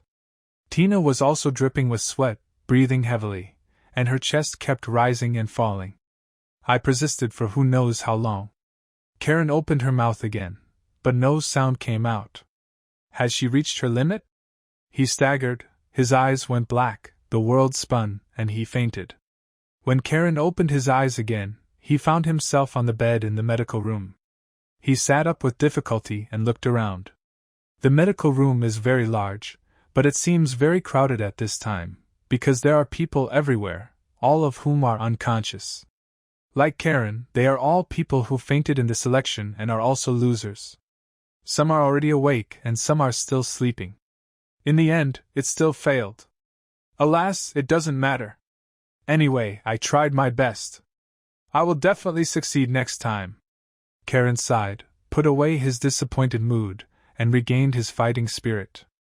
You're awake, please drink some water first. The nurse next to her handed over a glass of water and handed it to Karen's hand. Thank you, thank you. A hoarse voice came from Karen's mouth. His throat was really tired, so he took the water glass and drank it in one gulp. How long have I been unconscious? Putting the water glass on the table, Karen showed the nurse a smile that was uglier than crying. It's only for one night. Don't worry, you'll be fine. We have a lot of experience, the little nurse said calmly, obviously very good at dealing with coma. Then can I leave now? Sure. Karen nodded, not wanting to stay any longer because the smell of the hospital was indeed unpleasant. Instead of staying here, it's better to go back to the dormitory. Fortunately, although he was sore all over, it was not to the point where he could not move, etc. After taking a few steps, the nurse seemed to have thought of something and called out to Karen, who was about to leave. What's going on? Karen turned her head blankly and asked curiously. I forgot to tell you. In 3 days you have to report to the elite training camp. Karen didn't know how she left the medical bay. He was confused, excited, and a little overwhelmed. When he heard that he would sign up for the management selection camp 3 days later, he suddenly felt like crying. He did the same, rubbing his red eyes and looking at his slightly tired face in the mirror. It has been more than 2 weeks, and every time he sees a strange version of himself in the mirror, he still feels unreal. He frowned and stared in the mirror, pinched his cheek hard, and the slight pain made him realize that this was all true. At this time, he was standing naked in the bathroom of the dormitory, with cold water drops rolling down his body. Compared to how thin he was 2 weeks ago, he now has well-proportioned muscles and a sense of strength. The white and tender skin also turned into a healthy wheat color under the sunshine. Ha ha ha, I succeeded, I passed, and my efforts were not in vain. Karen couldn't control herself anymore, opened her mouth and laughed. People feel refreshed when happy events happen. At this moment, Karen's body is exhausted, but his mood is extremely exciting. After a simple wash, Karen cheered up and returned to the training ground regardless of his physical fatigue. Although his body is sore now, simple training can still be completed. Even if he passed, he didn't want to slack off. It was too difficult to pass this time, so he wanted to accumulate strength so that he could easily handle it in the next assessment. Elite Training Camp. General Instructor Office. At this time, Zifa was holding a phone in one hand and talking about something, while Hu Xiaoshan sat next to him and looked through files from time to time. There were only 2 people in the room, and the sound of Zifa's exchanges and Hu Xiaoshan's flipping through files filled the room. 513 people, these are the candidates who passed the selection this year. Zifa lit a cigar and said to Warring States, who was on the phone. Okay, I understand. Warring States didn't ask why so many people were selected this year. He believed in Zifa's choice. What he needed to do was increase the allocation of resources to the elite training camp. Click! The phone call bug was hung up by Zifa. Teacher Zifa, I really thought that only 300 people were selected for this selection. Hu Xiaoshan exhaled a puff of cigarette and said with emotion. Haha, how is that possible? They are all talented people with potential. Since they are talented, they will not be given up because of resource issues. When Zifa talked about this, a hearty smile appeared at the corner of his mouth, and he said categorically, If Marine doesn't even have this resource, then there is no need for the elite training camp. So as long as you can persevere and don't give up easily, I agree. This test is nominally about physical fitness, but it actually tests perseverance and endurance. Fortunately, they did not disappoint me. Only less than 100 people were eliminated out of more than 600 people. After a moment of pause, the conversation changed. Do you know why there are so many elites this year? Zifa glanced at Huishao Mountain, intending to investigate. Hu Xiaoshan stopped browsing. Having some guesses in his mind, he said in a deep voice. Is it because of the nationwide military conscription? Zifa blew out a cloud of snow-white smoke and explained. Yes, but the most fundamental reason is because of the Great Pirate Era. With the words One Piece Roger shouted before his death, Marines' many years of operation were ruined. In today's world, children all want to be pirates and no longer want to be Marines. In order to cope with this situation, Marine can only continue to recruit troops. This is also the reason why so many elites can be selected this year. But even if so many are selected, Marine is still far from enough for this ocean. Hu Shaoshan stood aside respectfully, sighing in his heart. The age of great pirates, One Piece, what a terrifying guy. Zifa put out the cigar in his hand and sighed. Speaking of which, although there are many elites this year, there are no geniuses like Sakaski, Porcelino, and Kazan. Zifa frowned and pressed his temples with both hands, feeling a little upset. The reason why the Great Pirate Age is called the Great Pirate Age is because in everyone's mind, being a pirate is more majestic than being a marine. Therefore, they prefer to be free pirates than restricted marines. They usually use the slogan of freedom: burn, kill, loot, and commit all kinds of evil. A series of horrific crimes, a series of heart-wrenching cries, and scenes full of desperate faces. In this evil era, there are killings and tragedies everywhere. Countless families were destroyed, and countless islands shed their blood in the flames of war. And what caused all this was just a sentence from One Piece. Do you want my treasure? If you want it, I can give it all to you. Go find it. I put all the treasures there.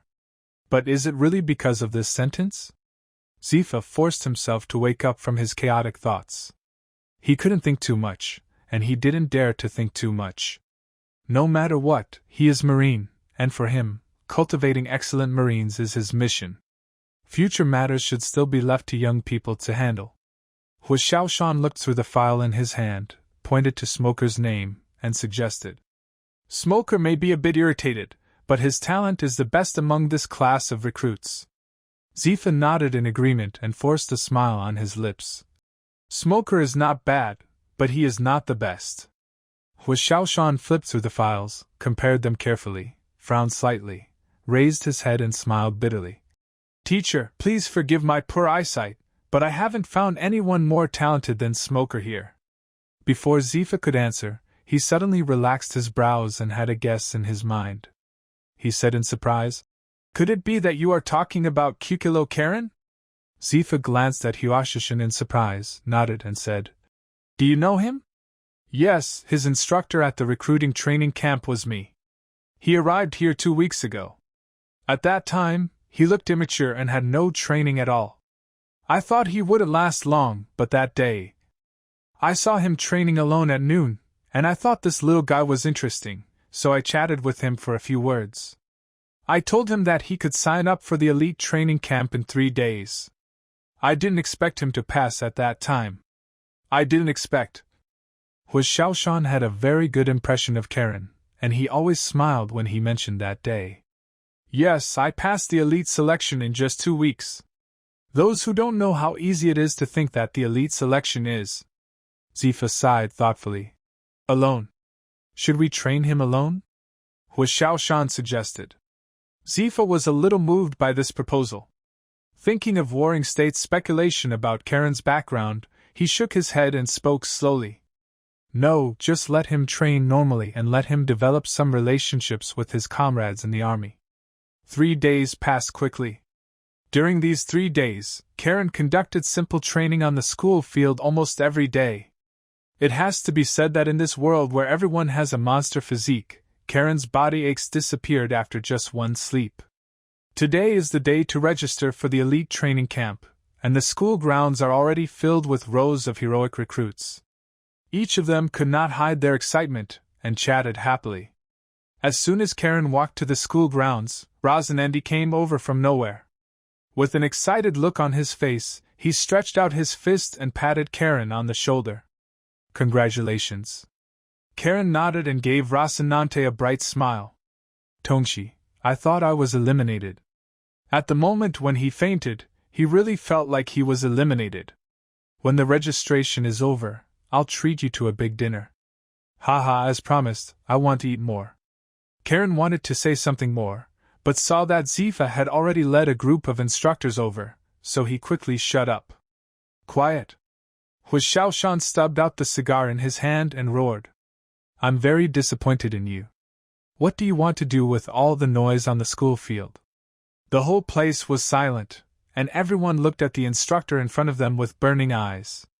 Zifa took a step forward, looked around everyone, and said in a deep voice, "First of all, congratulations to everyone for passing the selection. From today on, you will be a member of the elite training camp. But don't be too happy. Since it is an elite training camp, it is naturally more stringent and cruel than the training camps you stayed in before. You have another chance to give up now. The more you cannot accept the training methods of the elite training camp, you can choose to leave now. If you choose to leave later, leaving will not just be an elite training camp." When Zifa said this, he paused for a moment, looked at the unresponsive recruit, nodded with satisfaction, and then said, "Very good. Since no one chooses to give up, it means you all agree." Karen rolled his eyes and complained in his mind, "Just kidding, I finally passed, how could I choose to give up? Of course, I also know that you all think that you are the best among recruits. If I directly arrange your training tasks, you will inevitably be dissatisfied. So next I will give you a chance to challenge instructor." Karen once again couldn't help complaining in her heart, "Why give a chance? Isn't it just to demonstrate? Just kidding, let us recruiters beat you up as a Marine general. Isn't this bullying?" Sure enough, when Zifa finished speaking, the originally silent recruits became restless and talked about it. Quiet, no discussion allowed. You must remember that you are soldiers, and a soldier's duty is to obey orders. No discussion is allowed without hearing the order from the commander. I am very disappointed in you. You are the worst class I have ever led. Looking at the recruits who were talking about it, Zifa's expression gradually became gloomy, and his body suddenly erupted with a chilling momentum, and he roared angrily. "After discussing this with you, what do you think this place is? A vegetable market? If you have any opinions, call for a report." The chilling atmosphere made the recruits tremble, and all of them became silent, and did not dare to speak. Of course I won't bully you. The instructor you want to challenge is the senior who graduated from the last class, Dominic. Come out. What you have to do is try to defeat him." Zifa waved his hand, and a tall instructor wearing a Marine cap came out. After giving Zifa a military salute, the instructor named Dominic gave the recruit a silly smile. Zifa nodded and continued, "If any of you can defeat him, I can satisfy one of his needs." Karen's mind moved. Would you like to satisfy a need? Seeing the unresponsive crowd, Zifa held his forehead and smiled. Very good. Next, you can discuss freely. Those who are confident in their own strength can challenge him. As soon as Zifa finished speaking, Smoker standing in front couldn't wait to yell, "I'll do it. It's him, a monster with a power value of over 800. As soon as Smoker made a sound, he was recognized by some recruits. Smoker walked through the crowd, gearing up, and gave Dominic a ferocious smile. "Bring it on." Dominic put away his silly smile, reached out and took off the cloak of justice behind him, walked slowly to Smoker, and made a gesture of invitation to Smoker. Smoker pushed hard with his feet, accelerated, and attacked Dominic. Bang! Dominic didn't dodge, and he took Smoker's powerful and heavy blow. Iron! Feeling the shock coming from his wrist, Smoker looked at Dominic in disbelief. Unexpectedly, his full blow could not even break through Dominic's defense. Unwilling to be reconciled, he punched again, and his fists turned into countless fist shadows like a heavy rain, covering Dominic. Bang, bang, bang, bang. Dominic is like a solid rock, motionless and unbreakable. How is that possible? That's Smoker. A freak who can exert more than 800 power. How come he can't even break through the defense? It's not that Smoker is weak, it's that his opponent is too strong. Is this the iron block in the 6th form of Marine? I heard that the iron block is the strongest defensive technique among the 6th form. After practicing it, the body will be as unshakable as steel, and even swords cannot break it. The discerning recruits have already recognized the moves Dominic used, and they all opened their eyes wide and exclaimed. Smoker stared at his fist in disbelief. Suddenly he noticed that Dominic showed an apologetic expression to him, and Smoker seemed to understand something. He quickly raised his hands to protect his head. Sure enough, As soon as Smoker raised his hands, Dominic, who was standing on the defensive, moved. Dominic's left foot suddenly exerted force, and a thick thigh whipped towards Smoker like a whip. Smoker's body was like a kite with its string broken, flying fiercely into the sky. Before he could adjust his body in the air, a light blue slash rolled up the vacuum and continued to expand in Smoker's pupils. Lan Jiao! Bang, bang, bang! Something was wrong. Smoker looked down at his body. The slash was powerful, but he felt nothing when it landed on him. Have you been released? Just as he was about to say something, Dominic flew up and caught the falling Smoker in an instant. It's moonwalk. Standing steadily on the ground, Smoker looked at Dominic's smiling face, feeling uncontrollably angry in his heart. Why show mercy? Dominic was stunned, touched the back of his head in embarrassment, and said in a low voice, It's just a test, isn't it? Of course Smoker knew that this was just a test, but he still couldn't accept that he was let out. His pride did not allow him to do so. I haven't lost yet. So, Smoker raised his hand and asked Zifa, Can I use weapons? Zifa had been watching with cold eyes. Seeing that Smoker was not determined to give up, he pointed to the weapon rack next to him and said in a deep voice, Okay, there are weapons over there, you can choose whatever you want. Smoker walked slowly to the weapons rack next to him, pulled out an iron rod, felt the weight of it, and shouted to Dominic, You can choose one too. Dominic shook his head and rejected Smoker's kindness. I don't use weapons. Smoker nodded and said, I was careless just now. Now I'm picking up the weapon. I hope you won't show mercy. Although I know it's impossible to win, I still want to see the gap between me and the strong one. Dominic looked at Zifa in embarrassment. Smoker noticed Dominic's actions and looked at Zifa. Zifa was silent for a moment, then nodded to Dominic, indicating that he didn't have to hold back. Dominic nodded and said to Smoker, Okay, I won't hold back next time. Smoker no longer hesitated. A speed appeared in front of Dominic's eyes. He raised the iron rod high with both hands and smashed it down with all his strength. Iron! Dominic remained motionless and took the blow forcefully, but now he was not as relaxed as before, and his body even took half a step back. It works! Smoker's eyes lit up, and he waved the iron rod to launch a new round of attacks.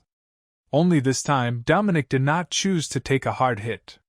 His body was like a piece of paper, easily dodging Smoker's attack. It's paper painting! Smoker looked stunned, the difference in strength was huge. In just this moment, Dominic seized the opportunity and his body suddenly disappeared and appeared behind Smoker. Shave! Point the gun. Fight randomly. The speed was so fast that Smoker had no time to defend himself in time, and he felt as if he had been hit by countless bullets in his back. The severe pain made him spit out a few mouthfuls of blood. For a moment, he was spinning and fainted. Is this Marine 6 style? Karen's eyes were unblinking, her heart was burning, and she stared at all of Dominic's movements. This is Marine 6. Rocinante explained to Karen. I heard that these are 6 techniques compiled by Marines in the past generations in battle, and only Marine generals can learn them. Karen asked. We should be able to learn it too. Rocinante nodded and then said. Of course, but not every skill can be learned. How many moves you can learn depends on your talent. Then this senior is really a genius. He has learned all the 6 moves. Karen looked at Dominic and sighed. Rocinante also looked at Dominic thoughtfully and guessed. Haha, I think Teacher Zifa did it on purpose. He specifically chose Colonel Dominic to demonstrate the 6-style technique to us. After Smoker passed out, several recruits who thought they were good stood up and challenged Dominic one after another. But not surprisingly, they all failed. Of course, they didn't insist on beating Dominic to death like Smoker did. Rocinante and Tina also fought against Dominic, but retreated when they saw that there was no hope of victory. Don't you go and try? Rocinante asked. Tina didn't know why, but she also came to Karen with Rocinante. She looked at Karen curiously. Karen nodded, walked slowly towards Dominic, and said in a deep voice, Does it mean that as long as one party can move, it will win? Dominic was stunned and glanced at Smoker lying on the stretcher. Can't move? Another brat who is not afraid of death. He opened his mouth and was about to give advice, just to confirm his inner guess, when he heard Karen's voice. I want to choose a weapon. Sure enough, like Smoker, he also chose to use weapons. Can. Before Dominic could answer, Zifa suddenly spoke up. Everyone was speechless for a while. Since Smoker fainted, although he had hit several people, they all tacitly agreed not to use weapons. Who is he? We have to choose a weapon again. Do we have to do like Smoker and let Dominic Instructor use all his strength? Didn't you hear what he said? If one party can't move, it will win. He couldn't be talking about the instructor. I remember he was Karen who confessed his love to Tina. His power level is not high. You little brat who overestimates your abilities, do you want to show off and attract Teacher Zifa's attention? Some people marveled at Karen's courage, while others were dismissive of Karen. Karen walked to the weapon rack, randomly selected a suitable weapon, and smiled at Dominic. Instructor, I may offend you later. I hope you won't be angry. Dominic touched the back of his head and said confidently, It doesn't matter, as long as you can defeat me. I don't care what method you use. Karen closed her eyes, sighed in her heart, and murmured, Although you will find it incredible what happens next, there is nothing you can do about it. My mind goes back to passing the first assessment and returning to the dormitory. Ding! Congratulations to hosts for getting a 100% chance of being caught empty-handed. 100% chance of being caught with bare hands. Use sword weapons with both hands. Look at a person, shout. Look at the sword. And 100% chance of being caught by the opponent. Opening his eyes, Karen said slowly, You're showing off your shame. He shouted, Dominic, look at the sword. Ever since Dominic heard Karen's vow, he had been wary of Karen's methods. He heard Karen shouting, Look at the sword, and glanced over unconsciously. Too bad. Fooled. Can't watch. As soon as he glanced over, this idea appeared in his mind. Although he didn't know why he couldn't look, years of combat experience had been warning him. Iron. With his thoughts at this point, he quickly stepped back, made sure to keep a distance, and quickly used the iron block. Anticipate the possible encounters to come. No? Nothing happened? All the soldiers present stared blankly at Karen, who was wielding his sword, and Dominic, who was constantly retreating. What happened? Karen waved the long sword in his hand and was a little at a loss. Has the system failed? Why didn't it succeed? Dominic, look at the sword. Karen, who was unwilling to give up, waved the sword in his hand randomly and shouted again. Look at the sword. But nothing happened. Could it be that the steps are wrong? Karen looked at the slightly curved single-edged sword in his hand and had a bold guess in his mind. TMD. I have been tricked by this world. In Karen's world, there is a clear difference between a knife and a sword. The simplest distinction is, the knife is single-edged. The sword is double-edged. Karen looked at Dominic, who was facing a formidable enemy, and smiled awkwardly. What, can you change my sword for me? Zifa was also confused. When he heard Karen's request, the corners of his mouth twitched slightly and he coughed lightly. Ahem, what weapon do you want to change? Dominic was sure that nothing happened, so he didn't feel embarrassed at all. He put away the iron block and stood up straight again. Karen put the knife in his hand on the weapon rack and picked it up again. No! There was no double-edged sword that Karen wanted on the weapons rack. The only double-edged sword was a Western sword. In order to prevent the embarrassing incident from happening again, Karen did not choose this Western sword. Instead, he explained to Zifa in detail what he wanted the sword to look like. After hearing Karen's description, an instructor standing behind Zifa pulled out the sword in his hand and handed it to Karen. Karen's eyes lit up, and she took the double-edged sword with great determination. Said to Zifa and Dominic, Okay, I'm ready. Hold your breath and concentrate. Look at the sword. Karen shouted loudly and swung the sword downwards in his hand. At this moment, he seemed to be possessed by Li Jing. Hearing this familiar sentence, Dominic felt angry. At this moment, no matter how good-tempered he was, he couldn't bear Karen teasing him like this. I immediately made up my mind to teach him a lesson. Thinking this, Dominic subconsciously looked at the sword in Karen's hand. The next second, his eyes blurred, and Dominic realized something was wrong. In his sight, he suddenly found that Karen had become very tall. He could only see Karen's appearance clearly by raising his head. That's not right. I am obviously far away from him. Why am I so close to him now? This is what Dominic was thinking at this time. Wow, instructor is so strong and fast. I didn't even see anything, and instructor took the weapon from Karen's hand. Indeed, instructor's speed is too fast. Is this Marine 6 style shaving? But why did instructor take Karen's sword like this? It feels so shameful. What? What are they talking about? When did I take Cullen's sword? Dominic's mind was full of doubts, and he subconsciously wanted to scratch the back of his head with his hands. But he found that he couldn't move his hands at all. When he looked closely, he was holding a long sword with his hands clasped together. Only then did he realize that he was abnormal. At this time, he was kneeling on one knee in front of Karen, holding the blade of the sword with his hands raised. Who I am? Where am I? Why should I take Karen's sword?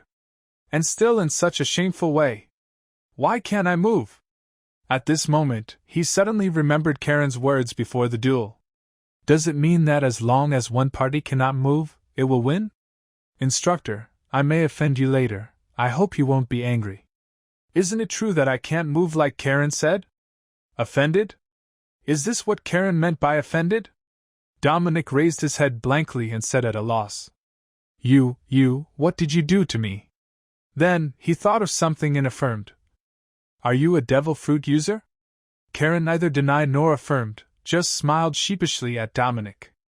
Now that he has used it, he doesn't want to hide it. After all, there are always some powerful and unexplainable abilities in this sea. Since he was recognized as a devil fruit user, he naturally wouldn't clarify anything. He turned his attention to Zifa, who was standing aside to watch the battle, and slowly said, Does this count as me winning? Zifa was also a little stunned at this time. He could see clearly. From his perspective, Karen just made a simple downward slashing action. Dominic just glanced at Karen and suddenly appeared in front of Karen. As if he had practiced it countless times, he naturally knelt down in front of Karen and took Karen's sword in a funny way. The speed was so fast that even he himself didn't see clearly that this was definitely not shaving. Dominic is definitely not voluntary. Is this a devil fruit ability?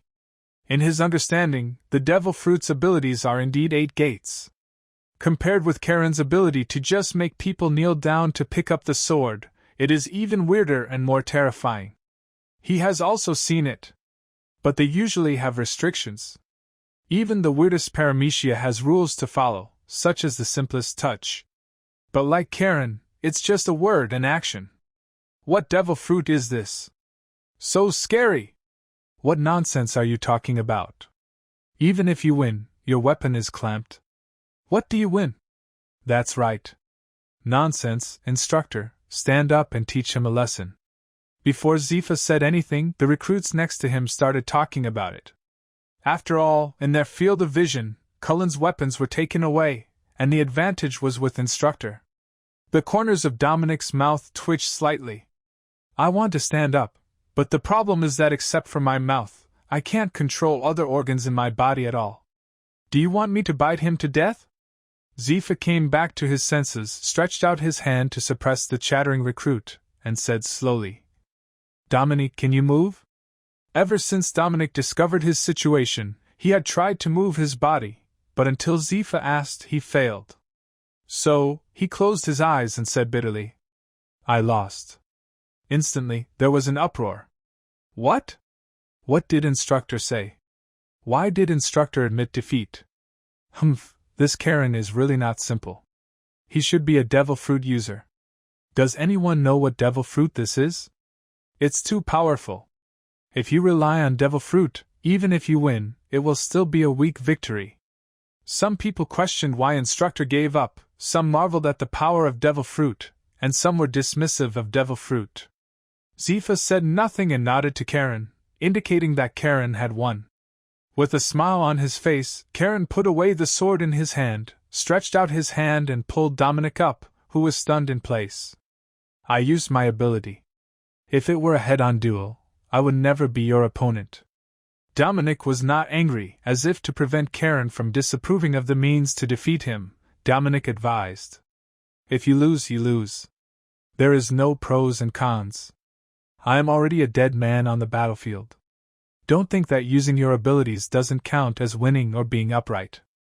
On the battlefield, victory is everything. Yes, on the battlefield, failure means death, and no one cares how you win. That's right. Victory is victory, defeat is defeat. You are a fool if you don't try your best on the battlefield. Zifa didn't know when he came to Karen and Dominic, lit a cigar, and said slowly, Teacher Zifa. Teacher Zifa. Karen and Dominic lowered their heads in respect. Zifa blew out a puff of snow-white smoke and patted Dominic on the shoulder. But losing this time is really not your problem. You have done a good job. Then he looked Karen up and down and said, As for you, you're pretty good. Karen blushed and waved his hand. Lucky. Humph, it's really lucky that I didn't even bring a weapon to the battlefield. Zifa's face darkened, referring to Karen's move of changing weapons on the spot.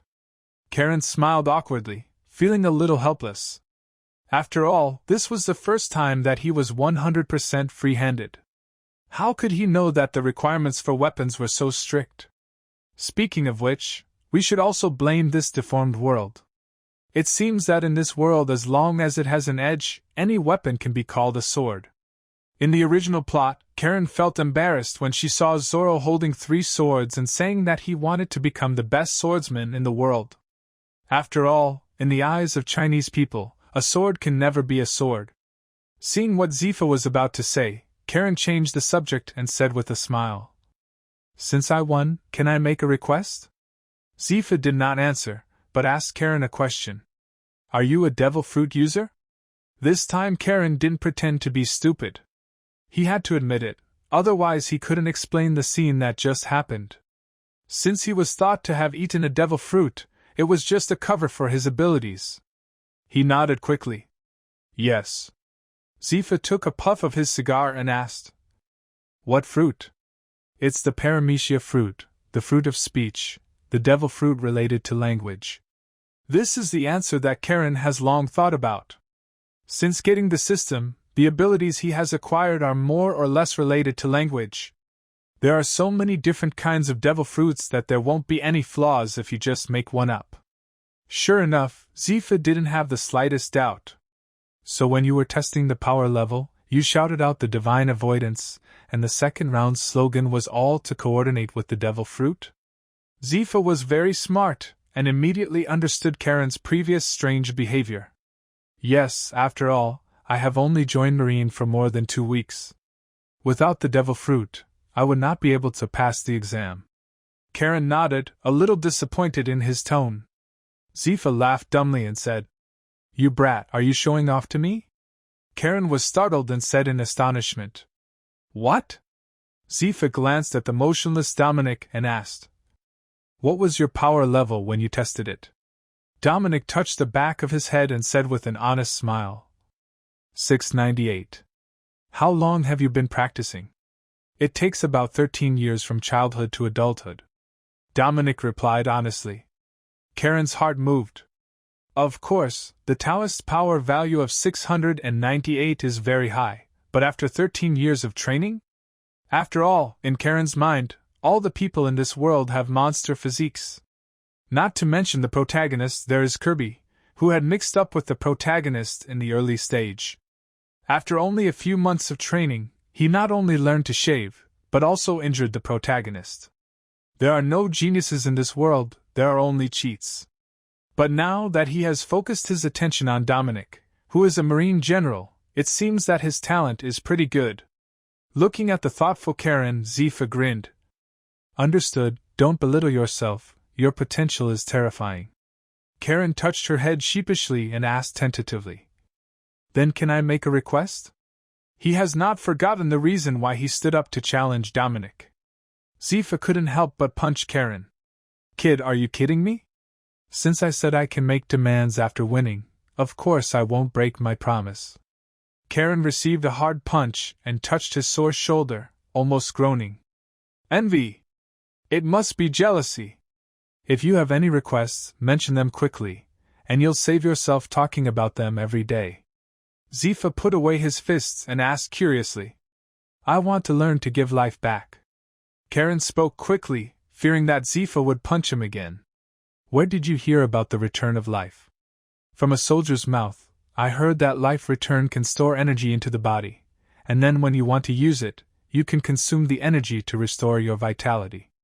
Karen didn't think about hiding anything and said honestly, I want to learn how to return life, and then I won't be afraid of losing strength when training, and I can keep training.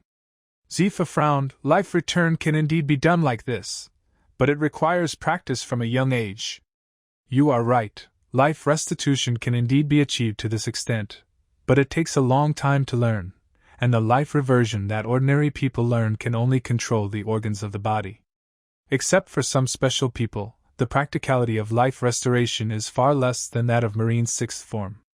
Zifa remembers that the one who practiced life restitution better is the current Marine Lieutenant General Ghost Spider.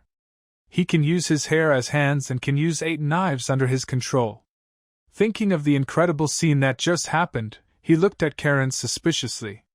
Could it be that he also wanted to use more swords like the Ghost Spider? I can give you the skills of practicing life return, but I don't think you can succeed. Because if you want to practice to the level you mentioned, you can only succeed if you practice from a young age, so I advise you not to waste too much energy on returning life. How about it? Do you want to make another request? Karen didn't speak, but looked at Zifa with burning eyes. The look in his eyes made it clear that he would not give up. Zifa's mouth twitched slightly, he patted his forehead and said angrily, No matter what I do, I can't teach you now. When the training is over, you come to my office. Okay, thank you, Teacher Zifa. Karen finally let go of her hanging heart and said happily. Zifa said angrily, What are you doing here? Get out of there. The training is still going on, and the episode just now did not affect the recruit's enthusiasm for playing against the instructor. Karen returned the borrowed sword to instructor and said thank you. Returning to the previous place honestly, there were all kinds of strange looks around. He's really famous among recruits now. After all, he is the only recruit to defeat instructor. Are you a devil fruit user? Rocinante asked curiously. Therefore, Karen re-explained Zifa's explanation to Rocinante and Tina.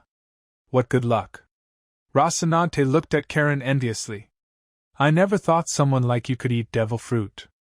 Tina mocked. Karen rolled his eyes and couldn't help but said, What kind of person am I? Also, I remember that your position is not here, right? You shameless person, as for why Tina is here, Tina can be wherever she wants, do you care? Karen laughed dumbly, showing her white teeth and didn't say much. Hey, let me ask, why are you two so at odds with each other?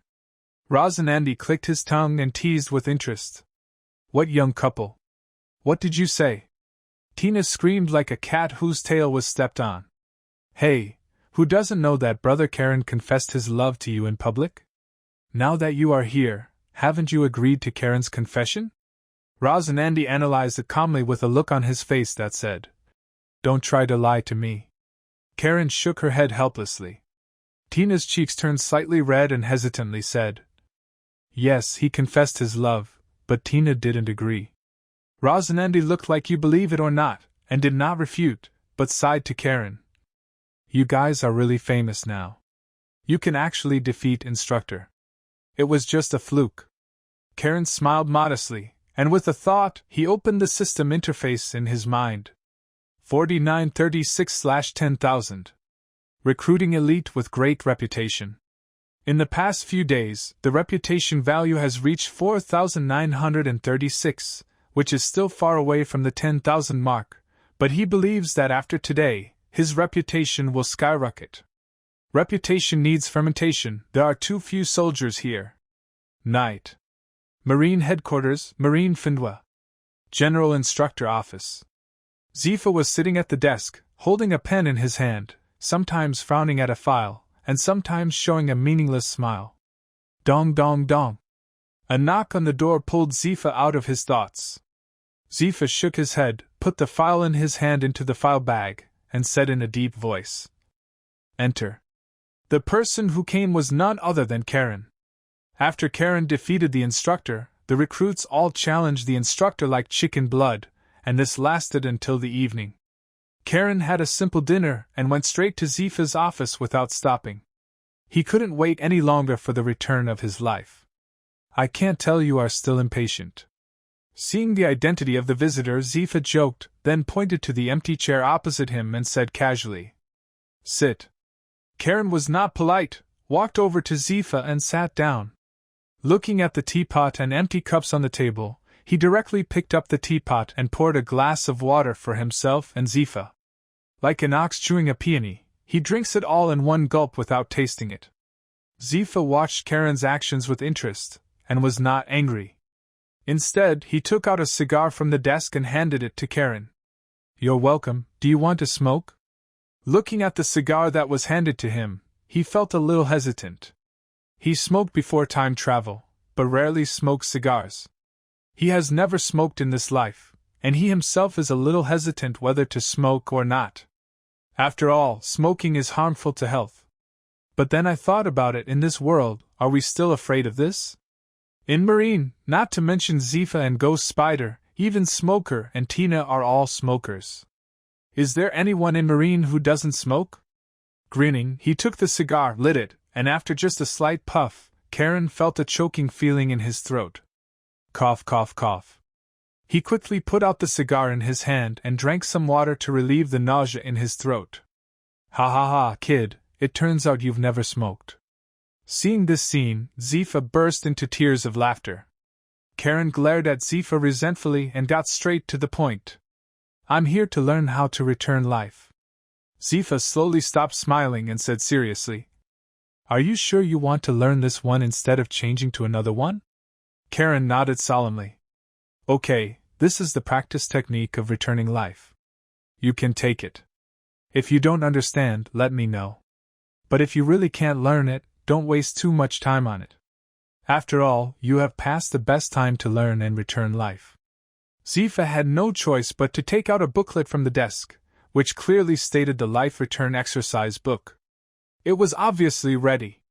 Karen took the pamphlet, placed it solemnly in his arms, and said thank you to Zifa. With the manual in hand, Karen didn't want to stay any longer and just wanted to go back and try to learn.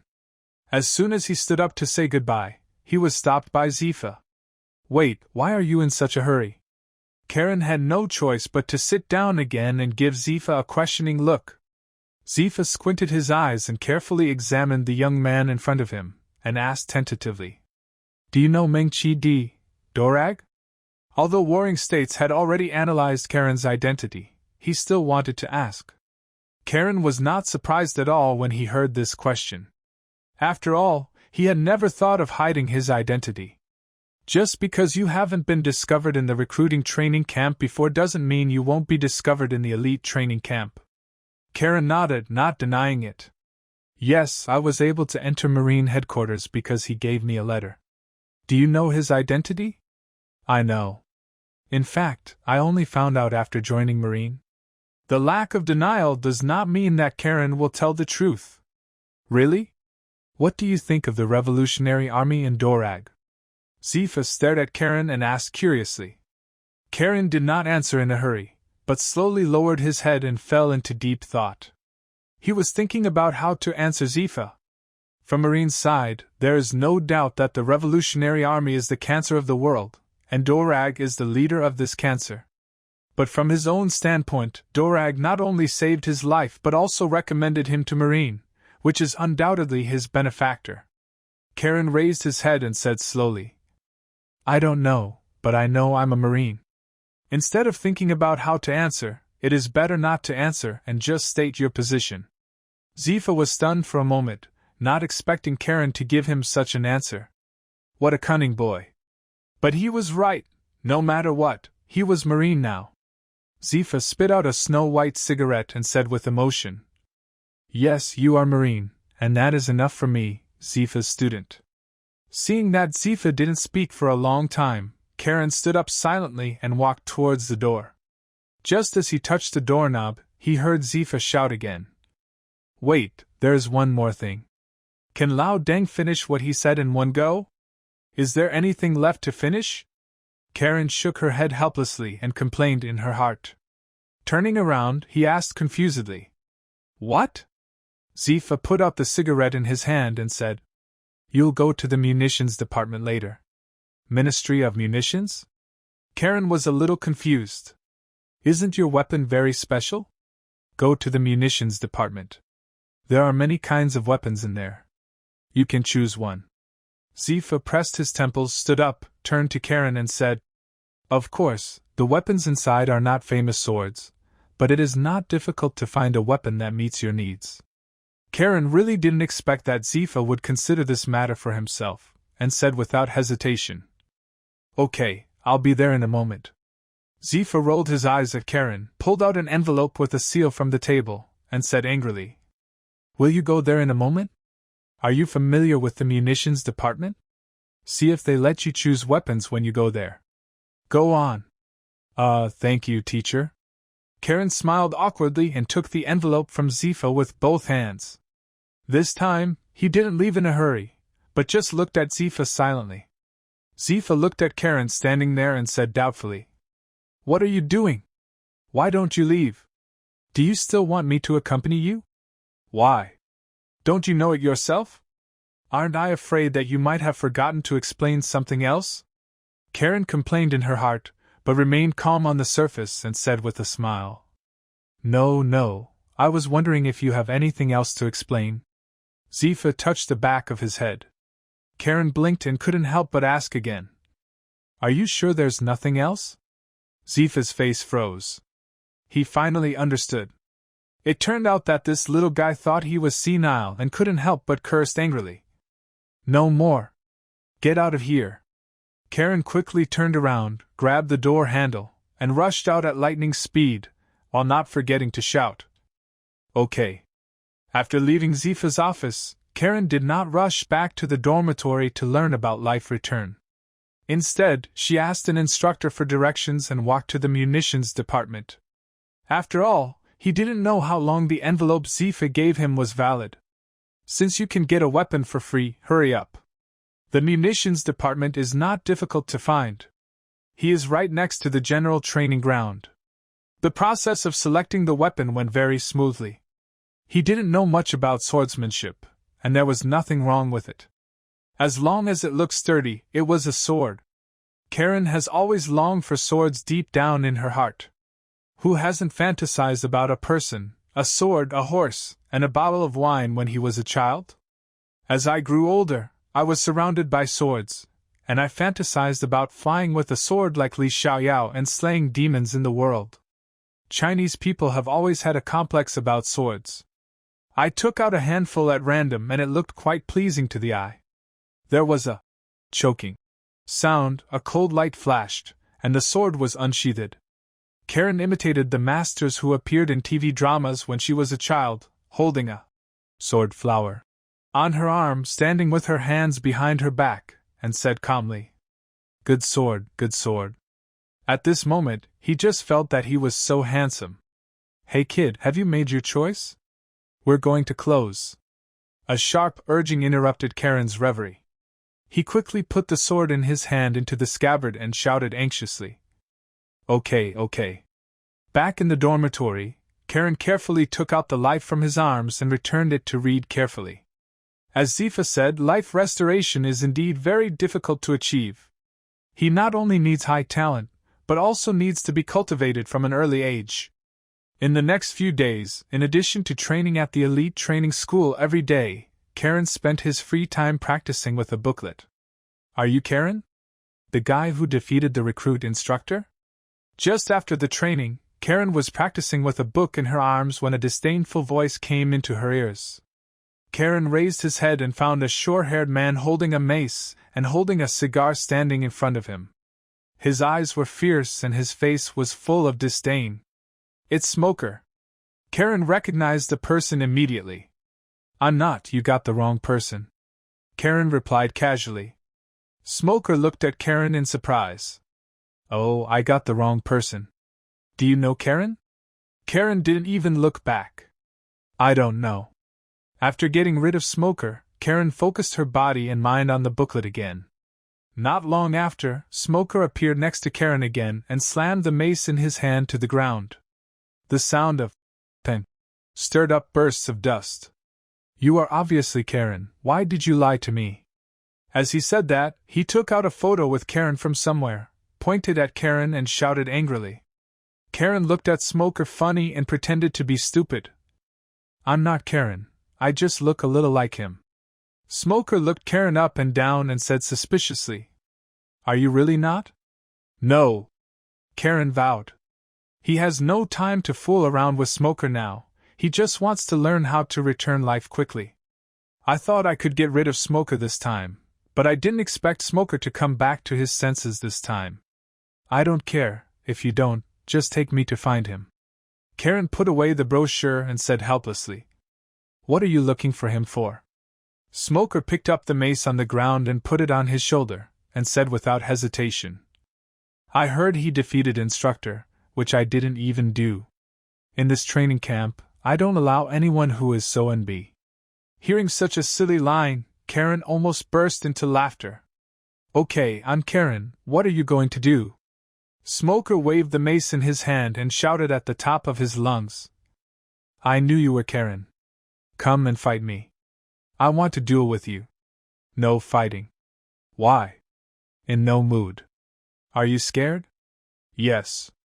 Looking at the helpless Karen, Smoker scratched his head with a headache. Although he looked vicious, he was not a bully. "How do you want to fight me?" "I am no match for you without my abilities, so there is no need to fight. I will admit defeat." This is true. If Karen doesn't use his abilities, he is indeed no match for Smoker. After hearing this, Smoker's eyes lit up. "I know you are a devil fruit user, and of course I will not limit your methods. Come on, I haven't fought against anyone with the ability yet." Karen still didn't agree. He actually wanted to fight Smoker. After all, Smoker was a Marine who fought Luffy in the plot, although he acted very awkward in the later stage. Fighting against Smoker is undoubtedly a good opportunity to judge his own strength, but not now. He has self-awareness. Now he doesn't have any ability, so he is no match for Smoker. He wanted to wait until he learned to return his life before having a fair fight with Smoker. "Well, let me make a bet with you. If I win, you don't have to do anything. If you win, I will do one thing for you." Seeing Karen, who was interested, Smoker quickly suggested that he just wanted to have a fight with Karen. Karen sighed and shook her head. "You still don't want to?" Smoker gritted his teeth and turned around with a look of disappointment on his face. Although he wanted to fight Karen, he would never force him to do so. "Wait, I agree." Karen called to Smoker, who turned around and continued, "I can fight you, but the bet is not right. Whatever bet you want, just ask." Smoker turned around in surprise. "Whether you win or I win, I hope you won't be angry after it's over." Karen suggested that since Smoker didn't force him, he wouldn't take advantage of Smoker either. After all, in his heart, he would win. "Good." Smoker spit out the cigar in his mouth and impatiently attacked Karen. "Let's do it." Karen unsheathed his sword and signaled Smoker to attack. Smoker no longer hesitated, raised the mace, exerted force on his legs suddenly, accelerated, and rushed over like a cannonball. Smoker was very fast. When he rushed to Karen's side, his mace was less than 1 meter away from Karen's body. "Look at the sword!" Karen shouted loudly, and the Yuanhong suddenly fell from his hand. Yuanhong is the name Karen gave his sword. It was the sword in the hands of a swordsman he liked very much in his previous life. Smoker knew that Cullen had defeated Instructor and did not hold back from the blow. But I didn't expect Karen to be so stupid. He didn't dodge or block, he just waved around like a child. There was some regret in his heart. If he had known better, he would not have used weapons. Now it was his full blow, and there was no chance to stop midway. It's better now. Unless he knows how to use iron blocks, he will have to stay in bed for several months if he survives this blow. I haven't put away the panic in my heart yet. The next second, Smoker felt his eyes blur. The accelerating body suddenly stopped. Who is it? Great, someone stopped me. Before he could figure out what was happening, Smoker heard Karen's faint voice. You lost. Who loses? Me?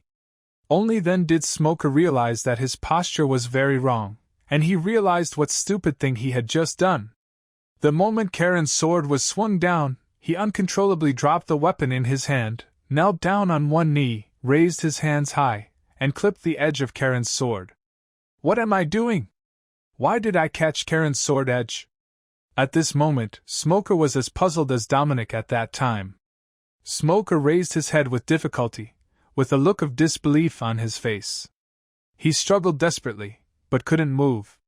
Looking at the face so close, Smoker asked tremblingly, Is this what you are capable of? Karen didn't answer, put away Yuan Hong, and lifted up Smoker, who was kneeling on the ground. I said if I use my power you can't win. Smoker stood up, swallowed a mouthful of saliva, and said in frustration, I lost. Karen patted him on the shoulder and comforted. It's not your fault. Devil fruit powers are hard to guard against. In terms of physical fitness, I'm not as good as you. After a while, I won't use my powers to fight you. Smoker shook his head in despair and nodded again. This child received a huge blow. He thought he was the best among the elites, but unexpectedly, Karen easily defeated him without even moving. Then what's the point of our training? Anyway, as long as you eat the devil fruit, no matter how hard you train, you won't be able to match your abilities. Smoker seemed to be asking Karen, but also seemed to be asking himself. Pun. After hearing this, Karen, who was about to leave, couldn't help but turn around and punch Smoker hard. The reason why you can't beat me is not because I ate the devil fruit, but because you are not strong enough. At this period, Smoker did not have the mentality and vision for plot. Karen didn't want to soften Smoker's mentality through this incident. If Zifa knew about it, he would definitely teach him a lesson. Have you ever seen Mr. Zifa and Lieutenant General Garp use devil fruits? Aren't they also very powerful? Look how many people who eat devil fruit can act arrogant in front of them. You can't beat me just because you're not strong enough and don't know how to be domineering. Karen didn't know if his 100% ability to deal with someone who could use Haki would be ineffective if he was caught with bare hands. But Haki can indeed restrain devil fruit users. Ha ha ha, this kid is right. You can't beat him because you are not strong enough. Zifa's voice suddenly came from afar. He didn't know where he had been observing for a long time. It wasn't until I heard Smoker say that the training was useless that I couldn't help but walk towards Karen and Smoker. As soon as I came over, I heard Karen's voice comforting Smoker. This kid is not bad, he is worthy of being the seeded player this year. Zifa approved of Karen deep in his heart. Teacher Zifa. Teacher Zifa. Karen has long discovered that Zifa has been secretly observing here, and he is not surprised to see Zifa coming. Smoker's dejected look made Zifa frown and look around. He was not the only one observing the duel between Karen and Smoker. Many recruits not far away were watching silently. Even some recruits looked at Karen with eyes filled with envy and disappointment. Zifa knew what they were thinking. It was just that, like Smoker, they felt that those with devil fruit abilities were invincible. This is not okay, he will not allow this to happen. He shook his head and glared at Karen, but did not comfort Smoker. Gather. Zifa roared angrily and gathered all the recruits. What's going on? Isn't it time for rest now? Razanandi stood up reluctantly and walked to Karen. Karen shook her head helplessly, feeling something bad in her heart. Soon all the recruits had gathered. Although they had questions in their hearts, they didn't dare to ask. Karen, Smoker is out. Sure enough, as soon as the gathering was completed, Zifa called Karen up as a model. There was no other way. Karen walked forward unhurriedly. I believe you have known for many days that Karen is a devil fruit user. On the first day of training, he defeated Dominic Instructor with devil fruit. As you saw just now, he defeated Smoker with the same move. Do you feel in your hearts that devil fruit is too powerful and impossible to defeat? The recruits looked at each other and said nothing, but the expressions on their faces gave Zifa an answer. That's exactly what they think. Zifa turned to look at Karen and asked, "Do you think so too? You feel that you are invincible and that no one can beat you?" Karen quickly shook his head. "No, there are people outside the world, and there is a world outside the world. There must be a way to restrain devil fruits in this world. Yes, I believe many people know that people who take devil fruit are disgusted by the sea. Without exception, they are very afraid of sea water, but we cannot attack them with sea water. Then do we have no other means of restricting them? Wrong. Not only do we have the sea tower stone, but we can also defeat them if we are strong enough. That's the domineering I will teach you later.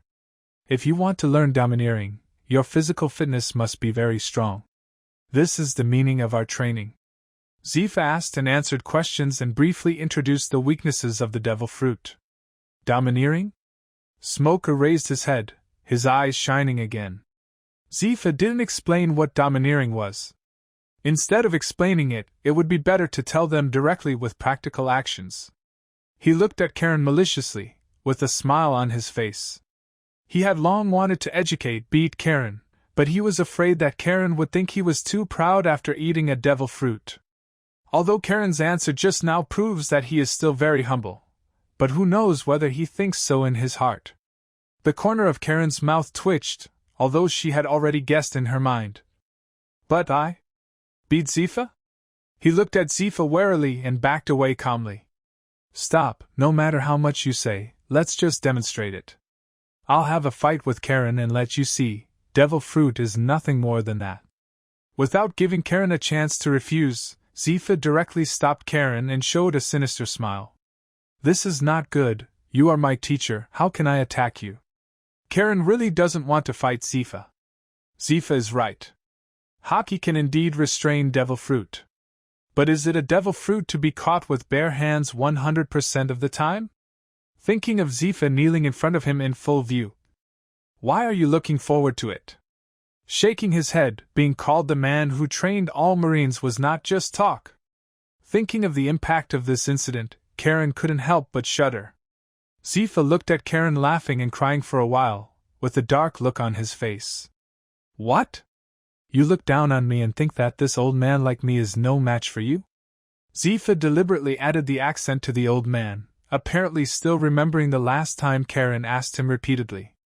I don't have it, don't talk nonsense, it's just that if I use this ability you..." Thinking of Smoker's actions just now, Zifa finally understood what Karen meant. "Oh, I was underestimated. Just do it, no matter what embarrassing thing happens, it won't be a problem." Zifa smiled confidently and said, "If I can't beat you, why would I be a Marine general? The advantage is mine." Looking at Zifa, who was full of confidence, Karen shook his head helplessly. "Now he has been put on the stove and there is no way out." "All right." Karen reluctantly agreed. Zifa nodded with satisfaction and shouted to the recruits. "Look, what is domineering? Okay, do you want to keep some distance?" After speaking, Zifa took the initiative to step back nearly 50 meters and made a gesture of invitation to Karen. Karen had no choice but to take a deep breath, not predicting what would happen next. Thinking of Zifa's appearance, he raised the Yuan Hong in his hand high and shouted, "Look at the sword. The one sword immortal kneels down." On the other side, Zifa quickly closed his eyes when he saw Karen unsheathing the sword in his hand. He was there both times when Karen took action, so he knew that Karen would shout, "Look at the sword," every time before he made a move. So he already had an idea in his mind, which was to close his eyes and not look. This should be the opportunity for the devil fruit to activate. Close your eyes and carefully feel the movement next to you. Sure enough, he neither moved nor his posture, etc. Zifa opened his eyes, and a bitter face appeared in front of him. It was not Karen or someone else. When? I clearly didn't look at the sword in his hand. I didn't feel myself moving. Could it be that it is not moving, but appearing instantly? The whole place was silent, and all the recruits' mouths were open enough to put down an ostrich egg. What did they see? I was originally looking forward to Zifa's fight against Karen, but it wasn't like Zhang Fei eating bean sprouts, it was a piece of cake. I never expected that this jaw-dropping scene would happen. From their perspective, when Karen raised his sword and said, "Look at the sword," Zifa on the opposite side quickly closed his eyes, and before he could even sigh, Zifa had a lot of fighting experience. I saw Zifa, suddenly, appear next to Karen, kneeling on one knee, raising his hands high to clamp the edge of Karen's sword. The picture was quite funny, but no one wanted to laugh, and they didn't even know what kind of expression they should make. How is it possible? Teacher Zifa also lost? Is it really impossible to defeat Devil Fruit? This is what all soldiers are thinking. Karen looked at Zifa holding the sword with a complicated expression. His mood was equally complicated. Although he had predicted that this scene would happen, he was also in disbelief when it actually happened. It is worthy of being produced by the system and must be a high-quality product. There is no doubt that it is very powerful to be caught with bare hands. Even Zifa, who is a general, cannot resist it.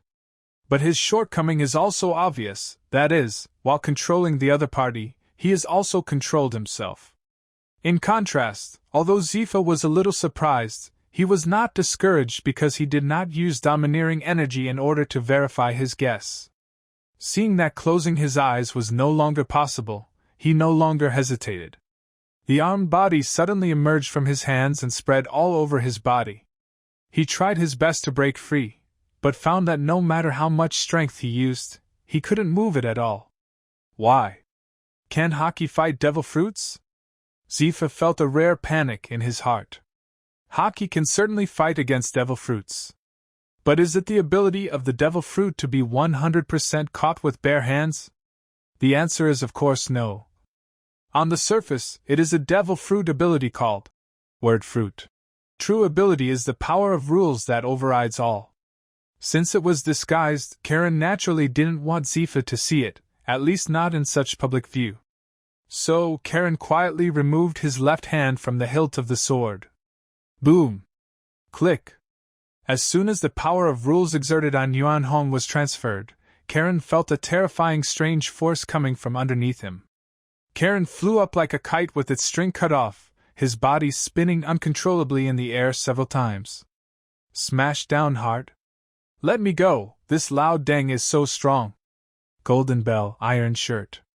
In desperation, Karen quickly protected her head with both hands, rolled herself into a ball, and activated her unique skills.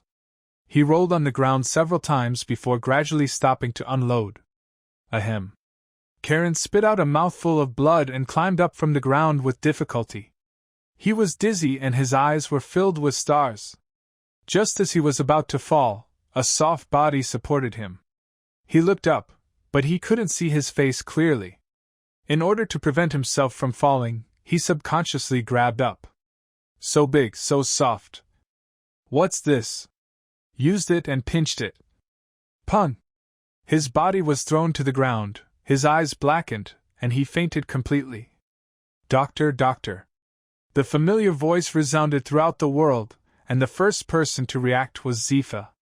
Things happened so fast, he didn't expect that the long sword that he couldn't break free from just now would suddenly become so fragile. Trying his best to break free, he couldn't stop in time. Soon a group of doctors in white coats came over carrying a stretcher. They first performed a simple examination on Karen with instruments, nodded to Zifa, then helped Karen onto the stretcher, and carried him away. Zifa's anxious heart slowly relaxed, and he knew that Karen was fine. Is this domineering? Wow, Teacher Zifa is so awesome. I'm just telling you, how could Teacher Zifa lose? As Karen was carried away, the soldiers came to their senses one after another and looked at Zifa with burning eyes. His eyes were full of admiration and respect for Zifa. Ahem, you see, this is domineering. As long as you train your physical fitness well, you can learn it in the future. Zifa gave the recruit a shot of chicken blood at the right time, making the soldiers eager to run hundreds more laps and do a few more hours of physical training. Recalling the scene where he suddenly woke up just now, Zifa showed an unknown smile on his lips and murmured in a voice that only he could hear. "Smelly boy." "What?" Smoker, who was standing next to Zifa, raised his head and said blankly. Zifa's thoughts were interrupted. He looked at the innocent-looking Smoker and said angrily, "I told you to practice for a few more hours before going back, and you are not allowed to eat before 12 o'clock. Clear." Smoker gave a military salute and shouted loudly. Zifa's head was covered with black lines. He turned his attention to Tina, who was training beside him, and showed a smile.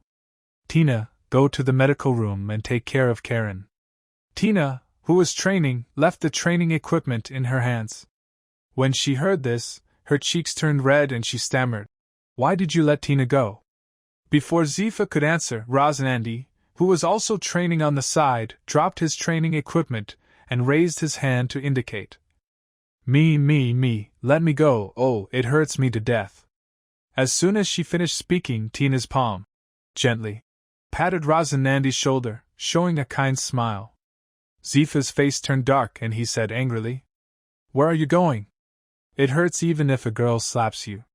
It's embarrassing. You are just like Smoker. You are not allowed to eat until 12 o'clock after practice." Ignoring Rosanandi's wailing, he looked at Tina walking faster and faster, with a slight curl in the corner of his mouth. "It's such a youthful time, brat, I'll help you just once." Opening his eyes again, Karen looked at the familiar ceiling with a wry smile on his lips. Just as he was about to stand up, he heard a concerned voice coming from his ear. "Are you awake? How do you feel?" Only then did Karen realize that there was a girl with pink hair sitting next to her bed. She was looking at him with concerned eyes. "It's Tina, why is she here?" Thinking of the softness before coma, could it be her? After coughing slightly, Karen smiled awkwardly. "Ahem, haha, I'm fine." As he spoke, Karen sat up from the hospital bed and did a few stretching movements at will. Although he could move, his movements were more or less trembling, which looked a bit funny. Pfft. Tina laughed out loud. Ha! Karen also laughed. Relatively silent, the atmosphere was a bit awkward. Except for the last brief exchange on the school field, this is the first time Karen has been so close to Tina. I have to say that Tina has a good figure. She is tall and has a thin waist. Well, it is very big. The refreshing fragrance keeps teasing Karen's nose, making him a little distracted and thinking. After being stunned for a full minute, Tina seemed to have discovered something, and quickly distanced herself a few steps away from Karen. Karen touched her nose awkwardly and laughed. You. That. They both spoke at the same time and stopped at the same time. Karen quickly made a gesture of invitation to Tina, indicating that Tina would speak first. Tina stood up, took out a sword from the bedside, made a choking sound, a cold light flashed, and drew the sword out of its sheath. Karen was startled and stammered. No, I admit that I took a peek, but you can't do this to me, I swear it's just one glance. Tina looked at Karen blankly, not quite understanding what Karen meant. Slowly, a blush crept towards Tina's lovely cheeks. It seemed that she was infected by Karen, and she also stuttered a little when she spoke. It doesn't matter, no, your sword is broken. Before I could think carefully about what it meant, I saw Tina handing over half of the yuanhong in her hand. Karen looked at the half-cut yuanhong with mixed feelings in his heart. He didn't expect that the long sword he named yuanhong would end up like the yuanhong he knew well. Can't the sword be called yuanhong? Are you okay? Seeing Karen staring at Qinjian, Tina couldn't help but ask. She understood the importance of a sword to a swordsman, especially the first one in life, and was afraid that Karen would not be able to withstand the blow. But is Karen a swordsman? It's okay, I'm just feeling a little emotional. Karen came to his senses and reinserted half of the yuanhong into the scabbard. It is said that some swordsmen regard their swords as important as their lives. Tina bit her lip and said a little worriedly, I'm not, and I've only had this sword for 3 days, so I can't say I have any feelings for it. Karen smiled at Tina and then whispered, Is there any smoke? Tina did bring a cigarette, but she did not hand it to Karen and asked, You don't smoke, don't you? I want to smoke, Karen said. Tina still didn't give the cigarette to Karen, and Karen gave Tina a questioning look. This is the medical room. If you want to smoke, please see if you can get up, Tina explained. Karen nodded and moved the quilt covering his body. As soon as his feet touched the ground, he heard a loud voice coming from the door.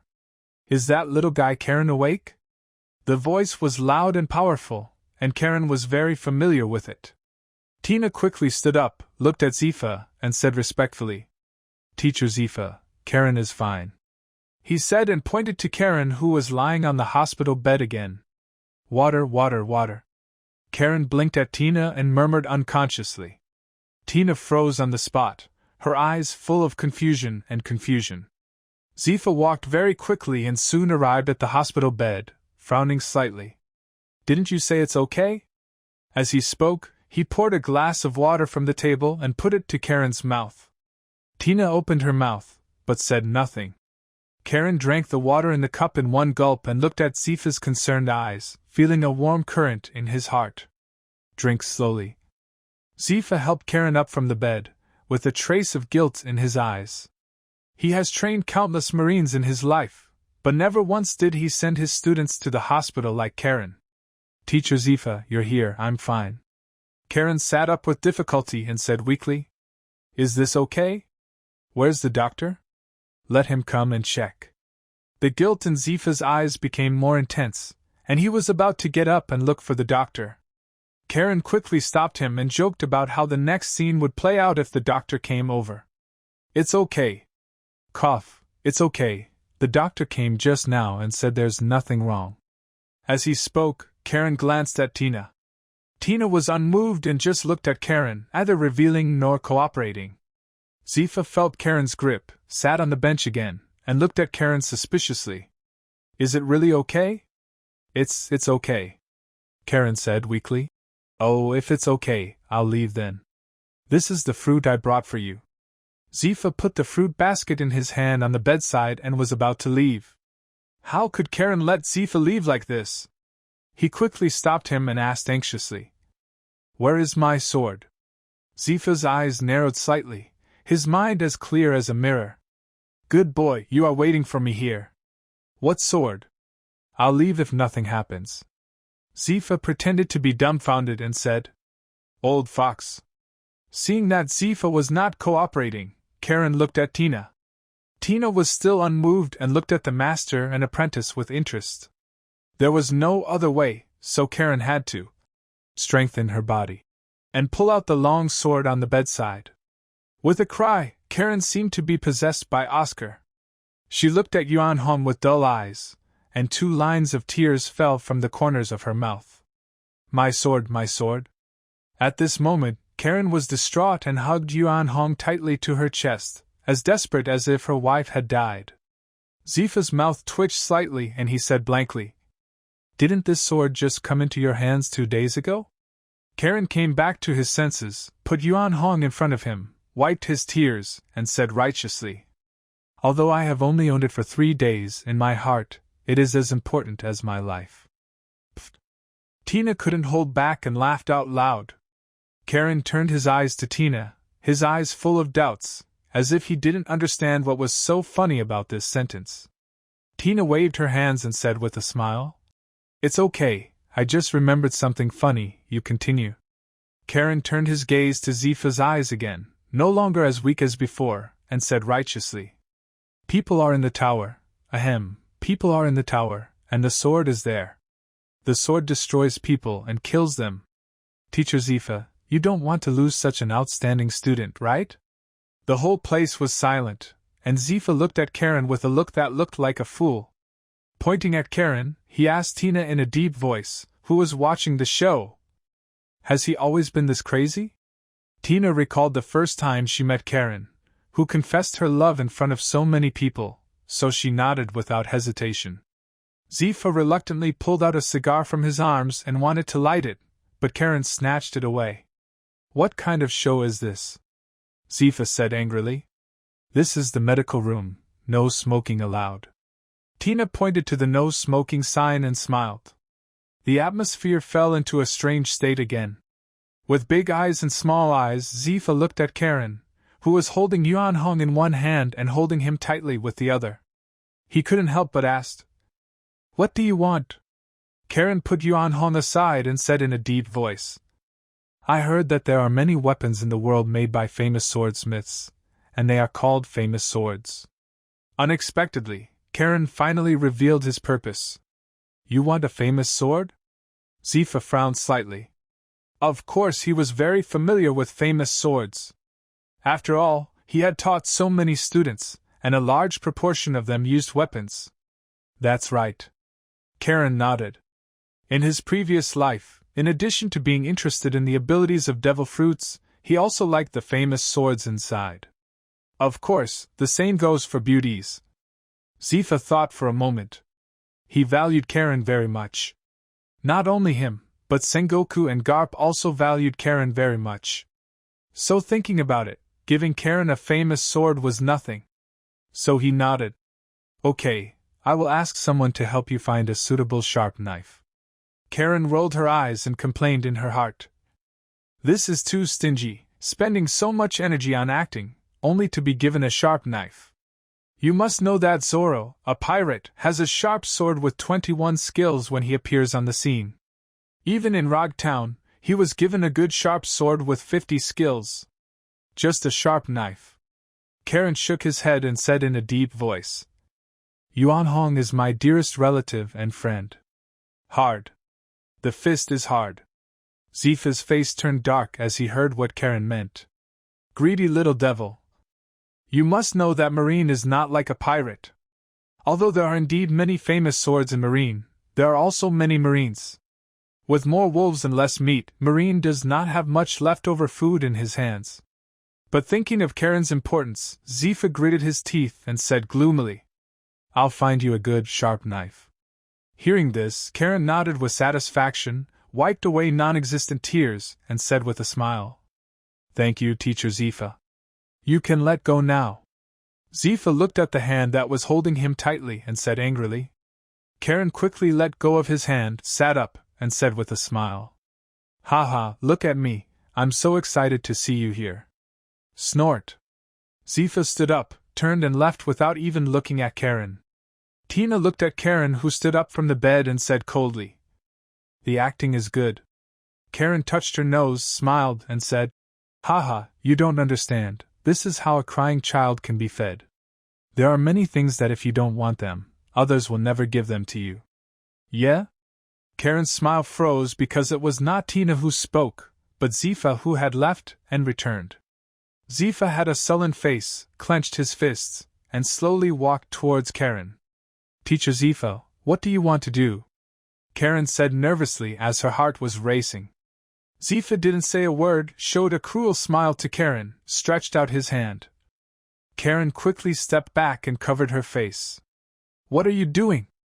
Zifa picked up the fruit basket he had given him from the bedside table with a smile on his face. Ah? Ahem, it's nothing. My face is a little itchy. Karen breathed a sigh of relief, scratched his cheek, moved his eyes slightly, and said with a flattering smile, I'll see you off.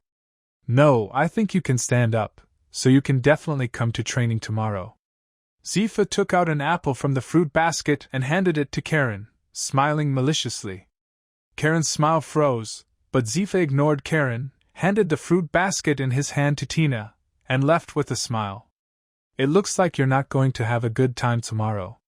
Tina put the fruit basket back on the bedside and interjected. Karen took a bite of the apple fiercely. The apple was very sweet, but his heart was very bitter. Tina left not long after Zifa left, and the ward was empty except for Karen. He was not in a hurry to leave this time and put Yuan Hong on the bedside again. Looking at the fruit basket sent by Zifa, it was already empty. He had stuffed all the fruits into his stomach. Close your eyes and try to use life return to absorb the energy in your stomach. Maybe it was due to his battle with Zifa. Slowly, a slight warmth spreads throughout the body, making up for the body's deficiencies. Although it was only for a moment, Karen still felt it. The return of life was successful. Karen opened his eyes instantly. Sure enough, fighting is the best teacher. With a thought, he opened the system interface in his mind. Target reputation, 6530/10,000. Recruiting elite with great reputation. Skills acquired. Unparalleled skill. Effect 1. Forcibly upgrade a skill you have mastered to the highest level. No skill is selected. Effect 2. The more confident you are in calling out the moves, the stronger the effect. 100% chance of being caught with bare hands. Use sword weapons with both hands. Look at a person, shout, "Look at the sword." And 100% chance of being caught by the opponent. Use unparalleled skills to enhance the return of life. Without hesitation, he immediately raised the life return to the highest level. As soon as he was promoted, Karen immediately felt a burst of hunger in his stomach. This was the return of life reminding him to replenish energy. No wonder, in his previous life, Luffy always cried out that he was hungry after fighting. Now he felt the same way. Fortunately, his injuries were not serious, and the hunger caused by his stomach was bearable. The energy brought by fruits is absorbed very quickly and is replenished into the body in just an instant. Without any further hesitation, Karen carried Yuan Hong, who was placed on the bedside, behind her back, and quickly ran towards the cafeteria. It is now around 4 o'clock in the afternoon, and most people are still training, so there are not many people in the cafeteria. Marine Canteen has two models. One is ordinary meals that you can eat for free and unlimited, and the other is special meals where you pay as much as you want. Karen didn't have much money. After the town was robbed by pirates, he only found more than 200,000 belly in the town. It seems like a lot, but in fact, it is only a little over 10,000 when compared to China's purchasing power. Fortunately, he spent most of his time at the Marine training camp and basically had no place to spend money. But now, since it's not time for dinner, he had to come to the special window to order food. After ordering a few dishes, it actually cost 10,000 belly, which made Karen feel a little pain. Put an unknown fish food in your mouth. It's not that delicious, it's just the same as the food provided at ordinary windows. No wonder there are so few people eating here, the food is so expensive, and it has no characteristics. If it wasn't for dinner time, a fool would come here to eat. As soon as the food enters the stomach, the return of life starts unconsciously, feeling the energy in the body to replenish the body's fatigue. Not only does it replenish energy, but also a faint ability is integrated into his body. In other words, he can strengthen his body by eating a lot. Although this improvement is very, very small, it is also an unexpected surprise. Karen's eating movements couldn't help but speed up a bit. As most of the food was eliminated, the fatigue in his body disappeared and his strength increased slightly. If his physical fitness was originally 10, after eating this meal, his physical fitness is estimated to have reached 10.01. I ate some more, but I couldn't eat any more. What's going on? He did order a lot of food, but it was far from Luffy's exaggerated level. After pondering for a moment, he understood the reason. Luffy could eat so much not only because he had the master ability of returning life, but also because he was a rubberman, sun god, so he could eat as much as he wanted. Karen, on the other hand, is just an ordinary person. So he can't do what Luffy does, because his physical fitness is not that strong. Maybe, when he's strong enough, he can do sit-ups like Luffy. After eating, Karen went directly to the training school without hesitation. He wanted to test the usefulness of life return. After a series of tests, he was pleasantly surprised to find that the benefits of life return are not only the rapid recovery of energy. It is much more powerful, and his muscle control has been greatly enhanced.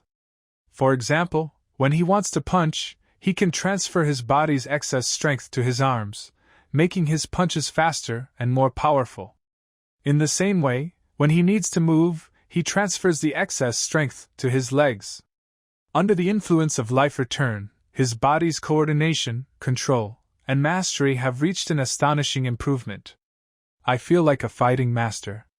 I'm afraid any power-generating technique can't improve me as much as returning life. Karen then tested the degree of improvement in strength, reaction, speed, etc. Well, now I should have the ability to fight Smoker even without the help of 100% bare-handed swordsmanship. Once I fully adapt, I will definitely be stronger than Smoker. This is not the most important thing. I remember that the day after tomorrow is the second week of the elite training camp, which means that I will soon learn the 6 marine poses. With my current control over the body, I have a certain mastery of the marine 6 poses. It will become very simple. Karen stopped what he was doing and nodded thoughtfully. In his original thought, getting his life back would only make him less tired after each training session and allow him to continue training more quickly.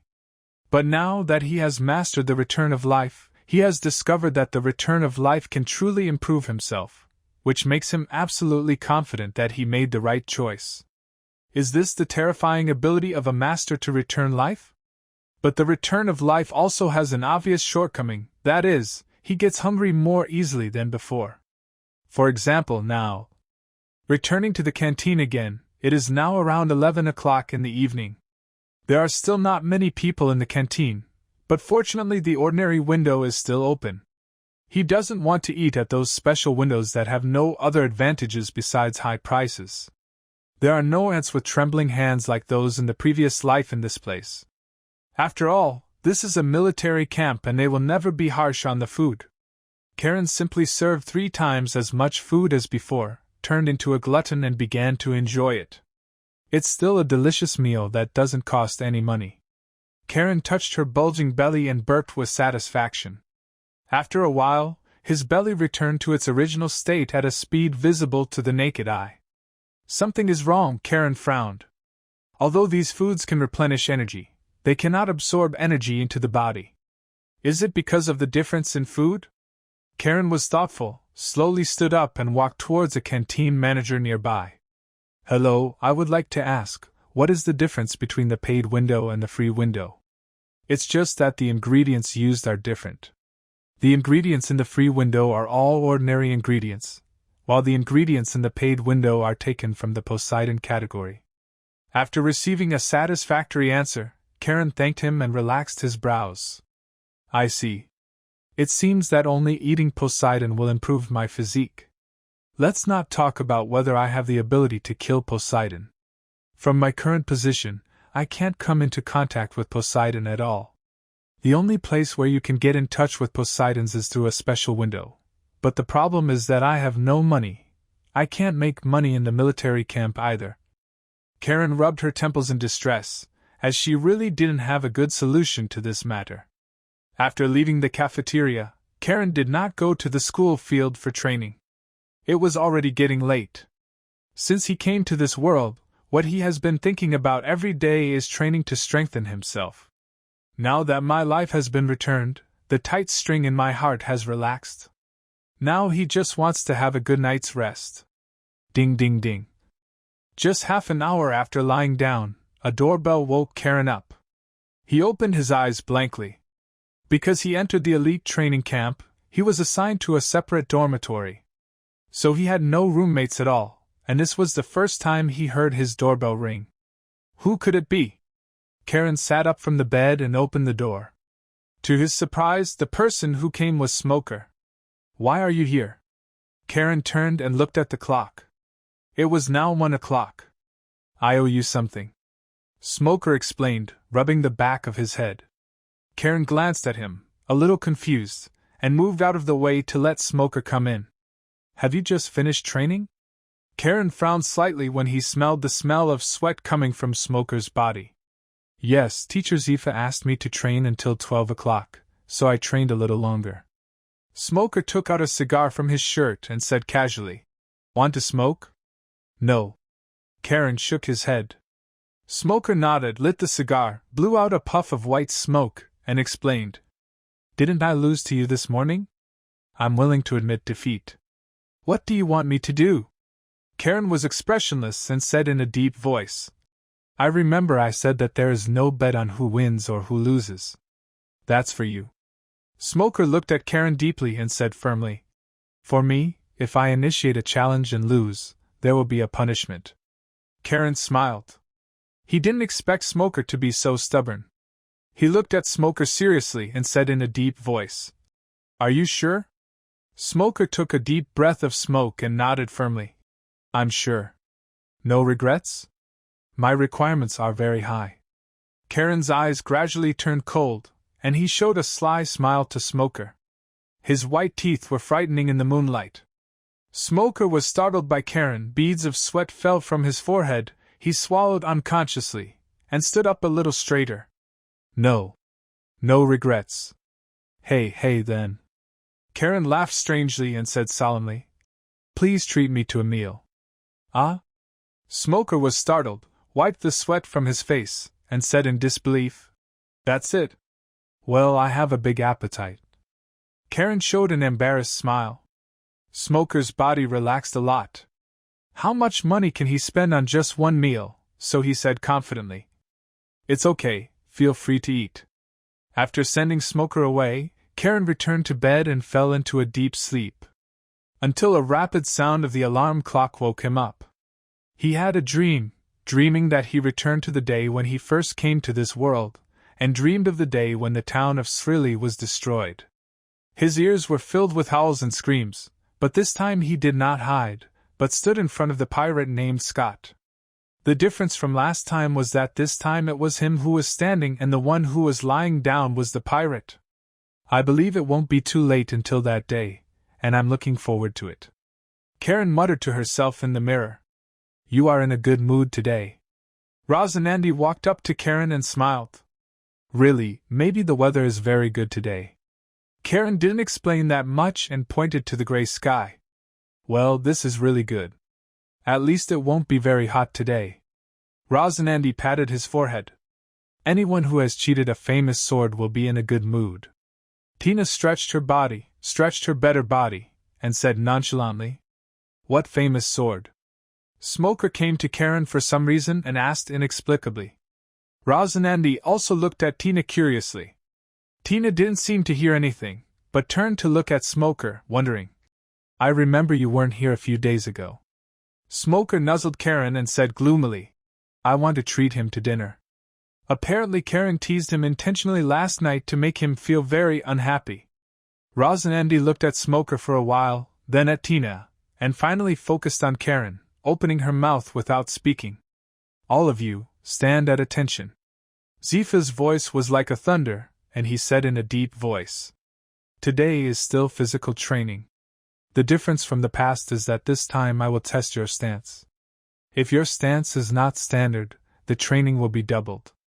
Speaking of the word, double, Zifa also glanced at Karen specifically, intending to tell Karen that he wanted revenge. This was his deliberate choice. Although the stance is simple, it is also the most error-prone. Unlike other events, standing posture is not just as simple as standing still. It requires the cooperation of the whole body. There are problems in the head, eyes, shoulders, arms, legs, and even the entire body. He had to let Karen know that it wasn't that simple to get his things. Unexpectedly, Karen didn't even look at him, and Zifa laughed angrily in his heart. "Good boy, you will suffer later." Zifa walked slowly towards Karen, inspecting it carefully with a scrutinizing gaze. "Well, yes, it's very standard, but it doesn't matter. This is just the beginning. You can't keep it forever." With Zifa thinking like this, he actually stood beside Karen and didn't move, just staring at him. Karen is not panicking at all now. You must know that after learning how to return life, with his control over his body, it will not be a problem even if he can maintain it for a day. So the two of us just stared at each other, you staring at me, and I looked ahead. The first person who couldn't hold on was either Karen nor Zifa, but the recruits beside Karen. They were sweating like rain and their bodies were crumbling. One by one, they prayed in their hearts that Zifa would leave quickly and stick to other places so that they could be lazy for a while. But their worries were unnecessary, because when one of them finally couldn't hold on any longer and swayed, Zifa ignored them at all. At this time Zifa only had Karen in his eyes. As time goes by, more and more recruits can no longer hold on. But Karen remained motionless, not even a drop of sweat left. When did this kid get such good physical fitness? Zifa was full of doubts. He moved his body and looked around, only to find that most of the students were already swaying around and sweating like rain. He frowned slightly and didn't say much. He understood that this was not the recruit's problem. Immediately, his eyes rolled and he showed a smile like an old fox. Facts have proved that when your leader intends to punish you, he will always have an excuse even if you have not made any mistakes. While Karen was still lamenting that life was returning to strength, Zifa spoke. Karen, your breathing is too messy. Your physical training will be doubled in a moment. Karen was speechless, looking at Zifa like a child in amusement. He really didn't expect Zifa to be so shameless. Teacher Zifa, so many people are not up to par, why are you punishing only Karen? What Karen didn't expect was that before he said anything, Smoker standing aside felt sorry for Karen. Who is not standard? I think they are quite standard. Zifa asked with an expression as if I didn't see anything. Me. Smoker raised his head, looked around, and said solemnly, I'm not standard. You. Humph, very good, then you can train twice as much as Karen. Zifa looked at Smoker with admiration, rolled his eyes, and said in a deep voice. Smoker and Karen train twice as much, and everyone else trains as normal. After taking a few steps, Zifa turned back and smiled at Karen. After training, come to my office. I found the famous sword. Then Zifa left without looking back. What famous sword? Rosanandi finally couldn't hold it back and asked Tina next to her. So Tina told how Karen blackmailed Zifa yesterday. I see, let me tell you, why is teacher Zifa targeting Karen so much today? Rosanandi suddenly realized, and said with a smile, if you give me a famous sword, I will train twice as much. Smoker's gloomy face could squeeze out water.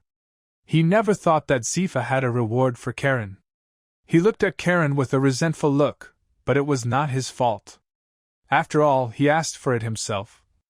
However, if Karen can get a famous sword by doubling his training, what can Smoker get? Looking at Smoker, who was also training twice as hard, Rosanandi asked curiously. Smoker's face froze and he said fiercely, I like training, don't you? This is the second time Karen has come to Zifa's office. It's still the same as the first time. The room is very simple, with only a filing cabinet, a water dispenser, a few chairs, a long table, and loose items. A few scattered green plants.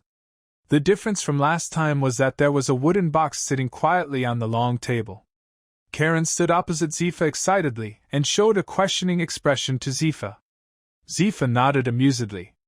This is the famous sword you want. See if it fits your hand. Karen no longer hesitated, opened the wooden box, and a brand new scabbard came into view. The scabbard is black gold. Made of fine iron, with smooth curves and carved with mysterious and exquisite patterns, it shows a luxurious atmosphere. The hilt of the sword is also engraved with exquisite patterns, dotted with stars. The sword grid is not large, and is inlaid with unknown fish-scale patterns. With a tsung-tsung sound, the sword edge was unsheathed, and the cold light flashed, revealing its sharp edge. Karen nodded with satisfaction and liked it more and more. After examining it carefully, he found that something was wrong with the sword because it was too new. This sword seems to be very new. Zifa nodded. Yes, you have good eyesight. This sword is indeed very new, but it is not a new sword. It is a famous sword that was cast 3 years ago. It's just that I haven't found a suitable owner for it. Why? Karen asked curiously. Because there are very few people in our marine who use this kind of weapon, and there are even fewer people who have the strength to choose a famous sword, so it has been retained. Zifa explained. Karen thought thoughtfully and said in a deep voice, So I am the first owner of this sword? Not bad. Zifa nodded. Does this sword have a name? Karen asked. Zifa thought for a moment and said, I remember it was called Zongfeng, because it has never shown its edge since it was created. Karen thought deeply and said in a deep voice, Okay, I understand. After putting the Zongfeng away, Karen looked at Zifa and said with some embarrassment, Teacher Zifa, do you have money? This is the second thing Karen came here to do, borrow money from Zifa. Zifa looked at Karen in surprise and said, I remember there was nothing to consume in the military camp. That's right, I have completely mastered the return of life. Through the return of life, I can eat Poseidon food to strengthen my body.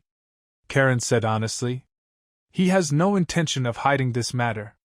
Only by properly exposing his specialness can Marine value him more and increase his efforts in cultivating his own resources. What? Zifa stood up in surprise and looked at Karen in disbelief. As early as the morning when he stood in the military posture, he had some doubts, but he only felt that Karen could use it, rather than fully mastering it. Are you sure you have complete control? Zifa asked again. Karen did not explain, but used life return to grow his hair crazily and make various postures at the same time, which was enough to prove that he had mastered life return. Zifa closed his mouth. The scene in front of him left no room for doubt. What a freak. After a long silence, Zifa muttered. Karen put away his hair, slowly sat down opposite Zifa, and said in a deep voice, How is it? Can you borrow some money? Zifa lit a cigar and said solemnly, No, I will report your situation to the superiors and apply for you so that you can eat Poseidon for free. However, this will take a few days. The talent shown by Karen far exceeded Zifa's expectations. I originally thought that Karen's talent was very good, but now, not only is it good, I am afraid that even Sakaski can surpass it. After many years, Karen is definitely the most talented person Zifa has ever seen. Thank you. Karen got the answer she wanted and stood up to leave. Wait. I'm still so impatient. Zifa stopped Karen, pondered for a few seconds and said, How about I change you to a sharp knife? Karen was silent for a moment and said in a deep voice, I heard that famous swords will become more powerful with their masters? Zifa nodded. Not bad. Karen grinned, his tone full of confidence. I like this sword. Zifa stared blankly at the high-spirited young man in front of him, his thoughts drifting into the distance unknowingly. Once upon a time, he was as courageous, confident, and high-spirited as Karen. Until that night, the night when his wife and children were brutally revenged by pirates. He thought more than once, if his child had not died. If my child hadn't died, he might have done the same to Karen. Karen looked at Zifa, who was suddenly silent, feeling a huge sadness from him, and couldn't help but express concern. Teacher Zifa? Are you okay? Go away. Zifa scolded with a smile. Zifa raised his head, his sadness swept away. After leaving Zifa's office, Karen found a sneaky man standing in the shadows, with the cigar in his mouth illuminating Smoker's gloomy cheeks. Seeing Karen coming out, Smoker quickly walked to Karen, first looked at the sword box that Karen was carrying, and then said in a deep voice, Let's go. Karen nodded helplessly, knowing that Smoker had been waiting to treat him to dinner. So the two of them walked to the cafeteria together. There were a lot of people in the cafeteria at this time, and every dining window was full of people, except for the special windows. After all, there were still very few taken advantage of in this world. There were only a few people at the special window.